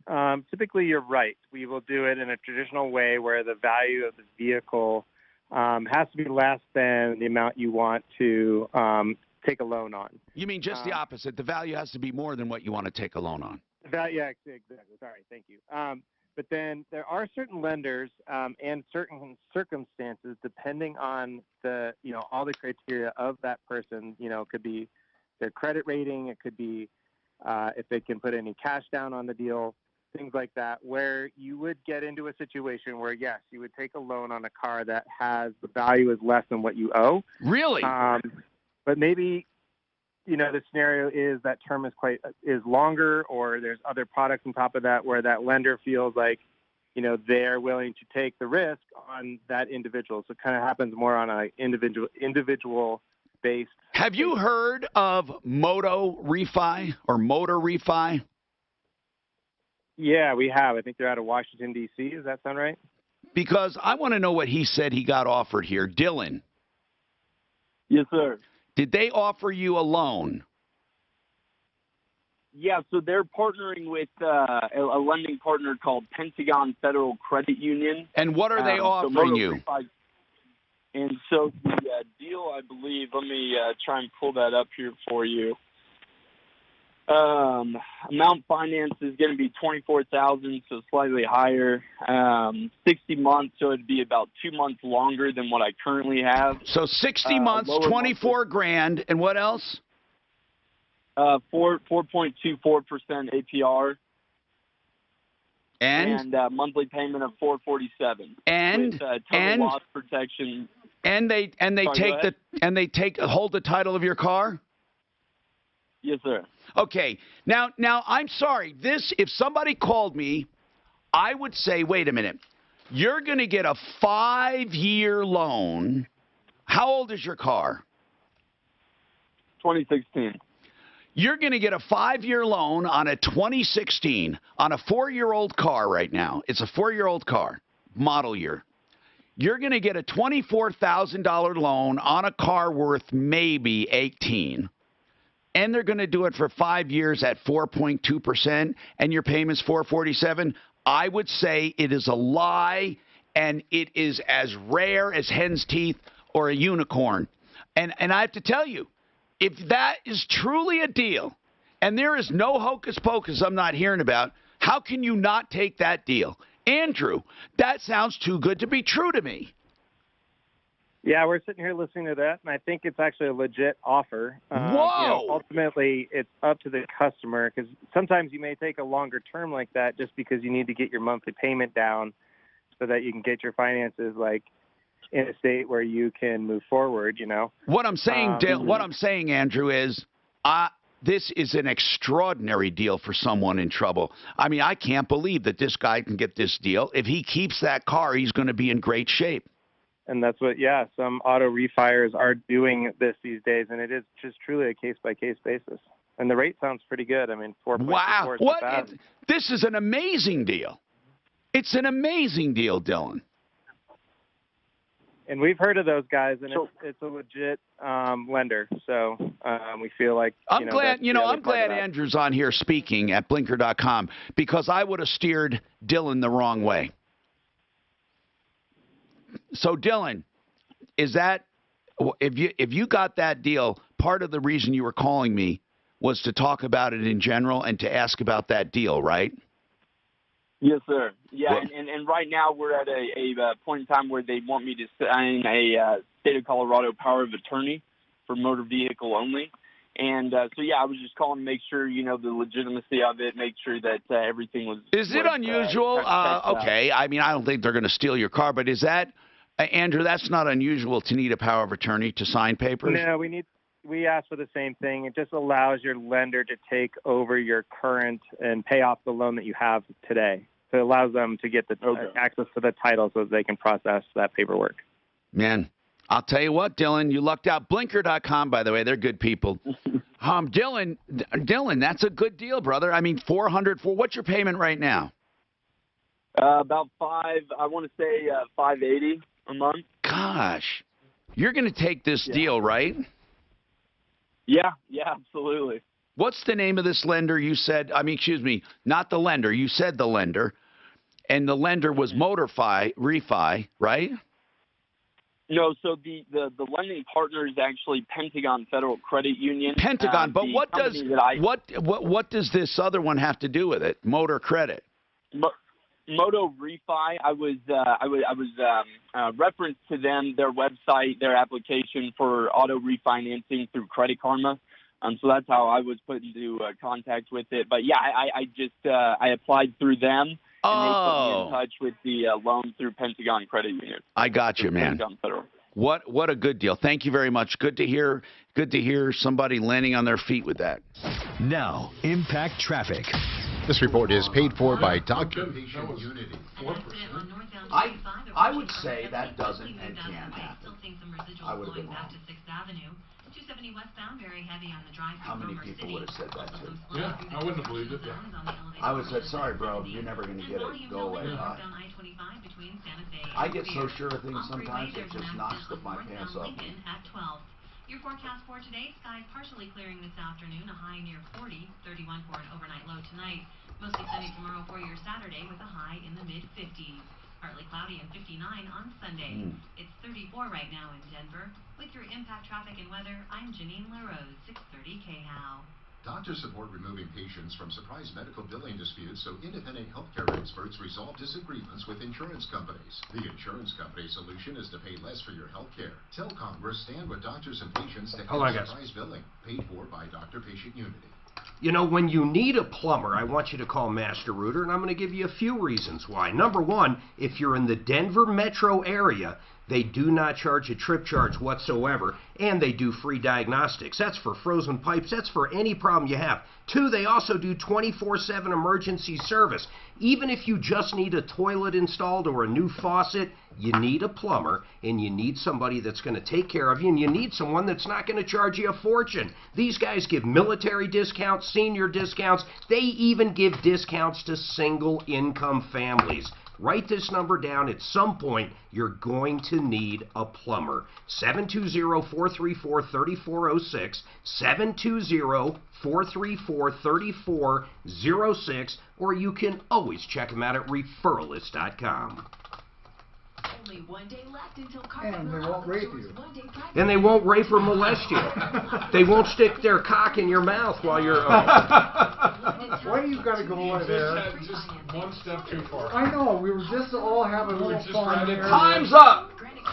Time's up for the Me Too. This is one time you'll be saying Me Too. Oh, no. When they show up, you won't be saying Me Too. Not after a couple of sessions. Hey, listen, Mark. If you put our name down as a referral, Listen, for your bed, I think we get $1,000, so your bed will be $1,000 cheaper. I just ordered it. Did you put us as a referral? No, I'm serious. I think we get $1,000 referral. I think we do. If we do, I'll ask Stephanie. I thought she Ask real quick. I put the order in, but I can call them, of course. I mean, I just put it in an hour but ago. they might think it's fishy. But anyway, hold on. No, it won't. They won't think it's fishy. I did it online, and I didn't see anywhere where I could do that. Yeah, ask her now, because that'd be cool. I'll split it with you. I didn't think you'd give it all up that easy. What's going on here? What'd you say? You didn't think what? You said he'd split it with you. No, I offer him the whole thing. I'll take the whole thing. I'll take it all. I'll buy you an ice cream maker if it's true. There you go. I bet they give it in sheets or something. The product, not they won't give cash. And how are you able to get $1,000 discount on it? I don't know. I'll find out in a minute. Referral, but I'll bet you they give it in merchandise. They don't give it in cash. I'll tell them. Thank you. Okay.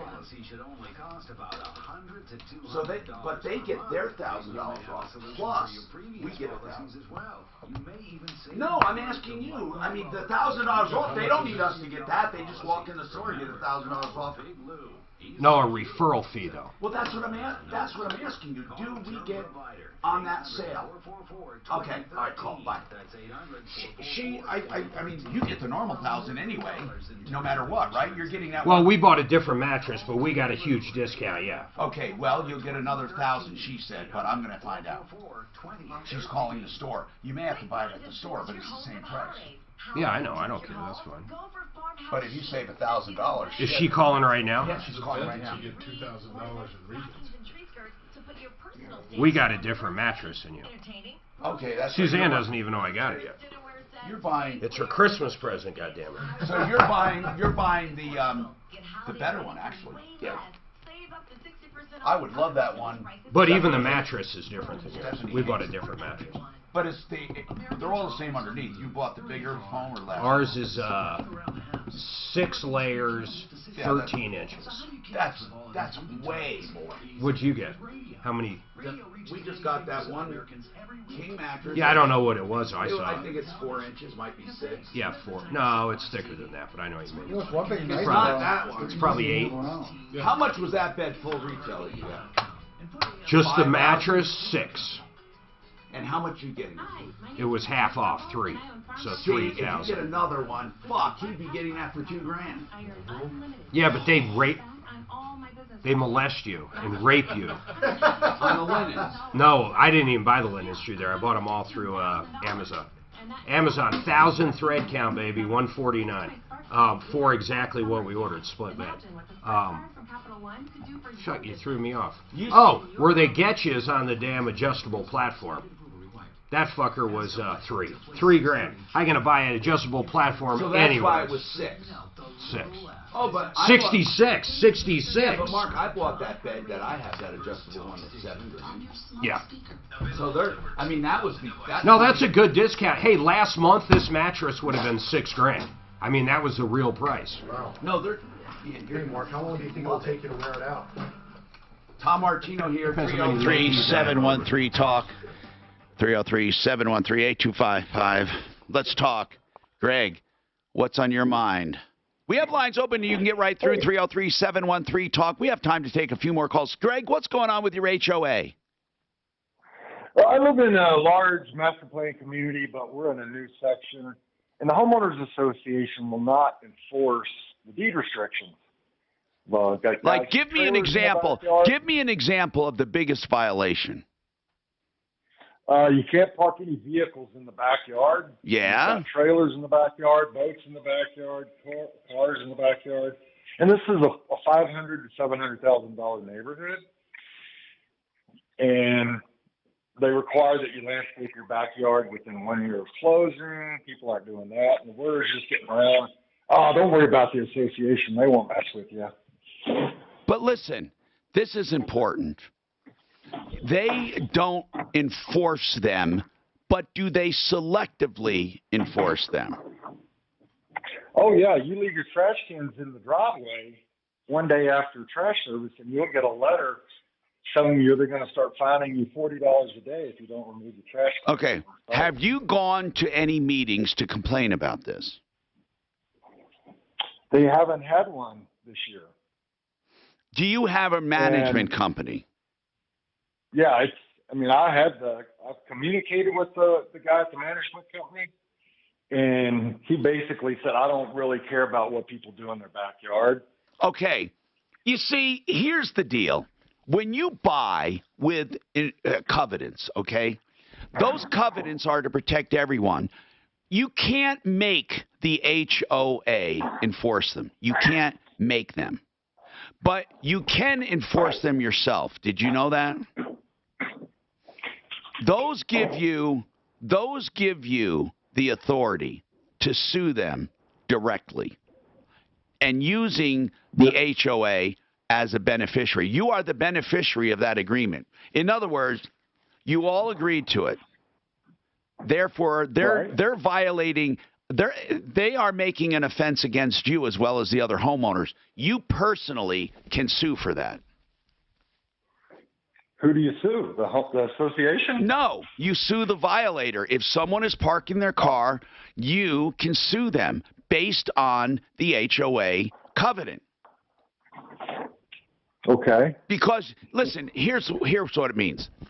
If you and me, if we make an agreement, and I say I won't do this and you won't do that, and we violate it, you can sue me for that, right? Right? Yeah. Okay. So what if well, hold on. What if three of us make the same agreement and one violates? We can sue. The two of us can sue him, or either one of us can sue him, right? Because you had a partnership, 3 people, and now what if you have 5 people or 10 people, and in this case 500 people? It's the same principle. You all made an agreement, and they're violating it. So it doesn't matter if there's 2 people or 500 people. They're violating the agreement, and that agreement is they wouldn't do this, but you have to show some damages. That's the hard part. Well, it could be that you don't like looking at it. There you go. It could be that you don't like looking at it. Or you get a professional real estate opinion that having cars in the backyard will devalue your property if somebody goes to look at it. Or it might be more serious. What's the most serious violation, Greg? Is it someone parking cars in the backyard or what? Oh, I think that's the biggest one. Junk car, junk boat. All right. But you may have to do it. To answer your most immediate question, and that is, can you make the HOA or management company do it? Yes, if enough homeowners get together, you can oust the board. You can get a board in there that has nerve. You can get people in there that care. And you guys can even choose to fire the management company and hire a new one. But you have to get involved. And it sounds to me like you don't have an active association anyway.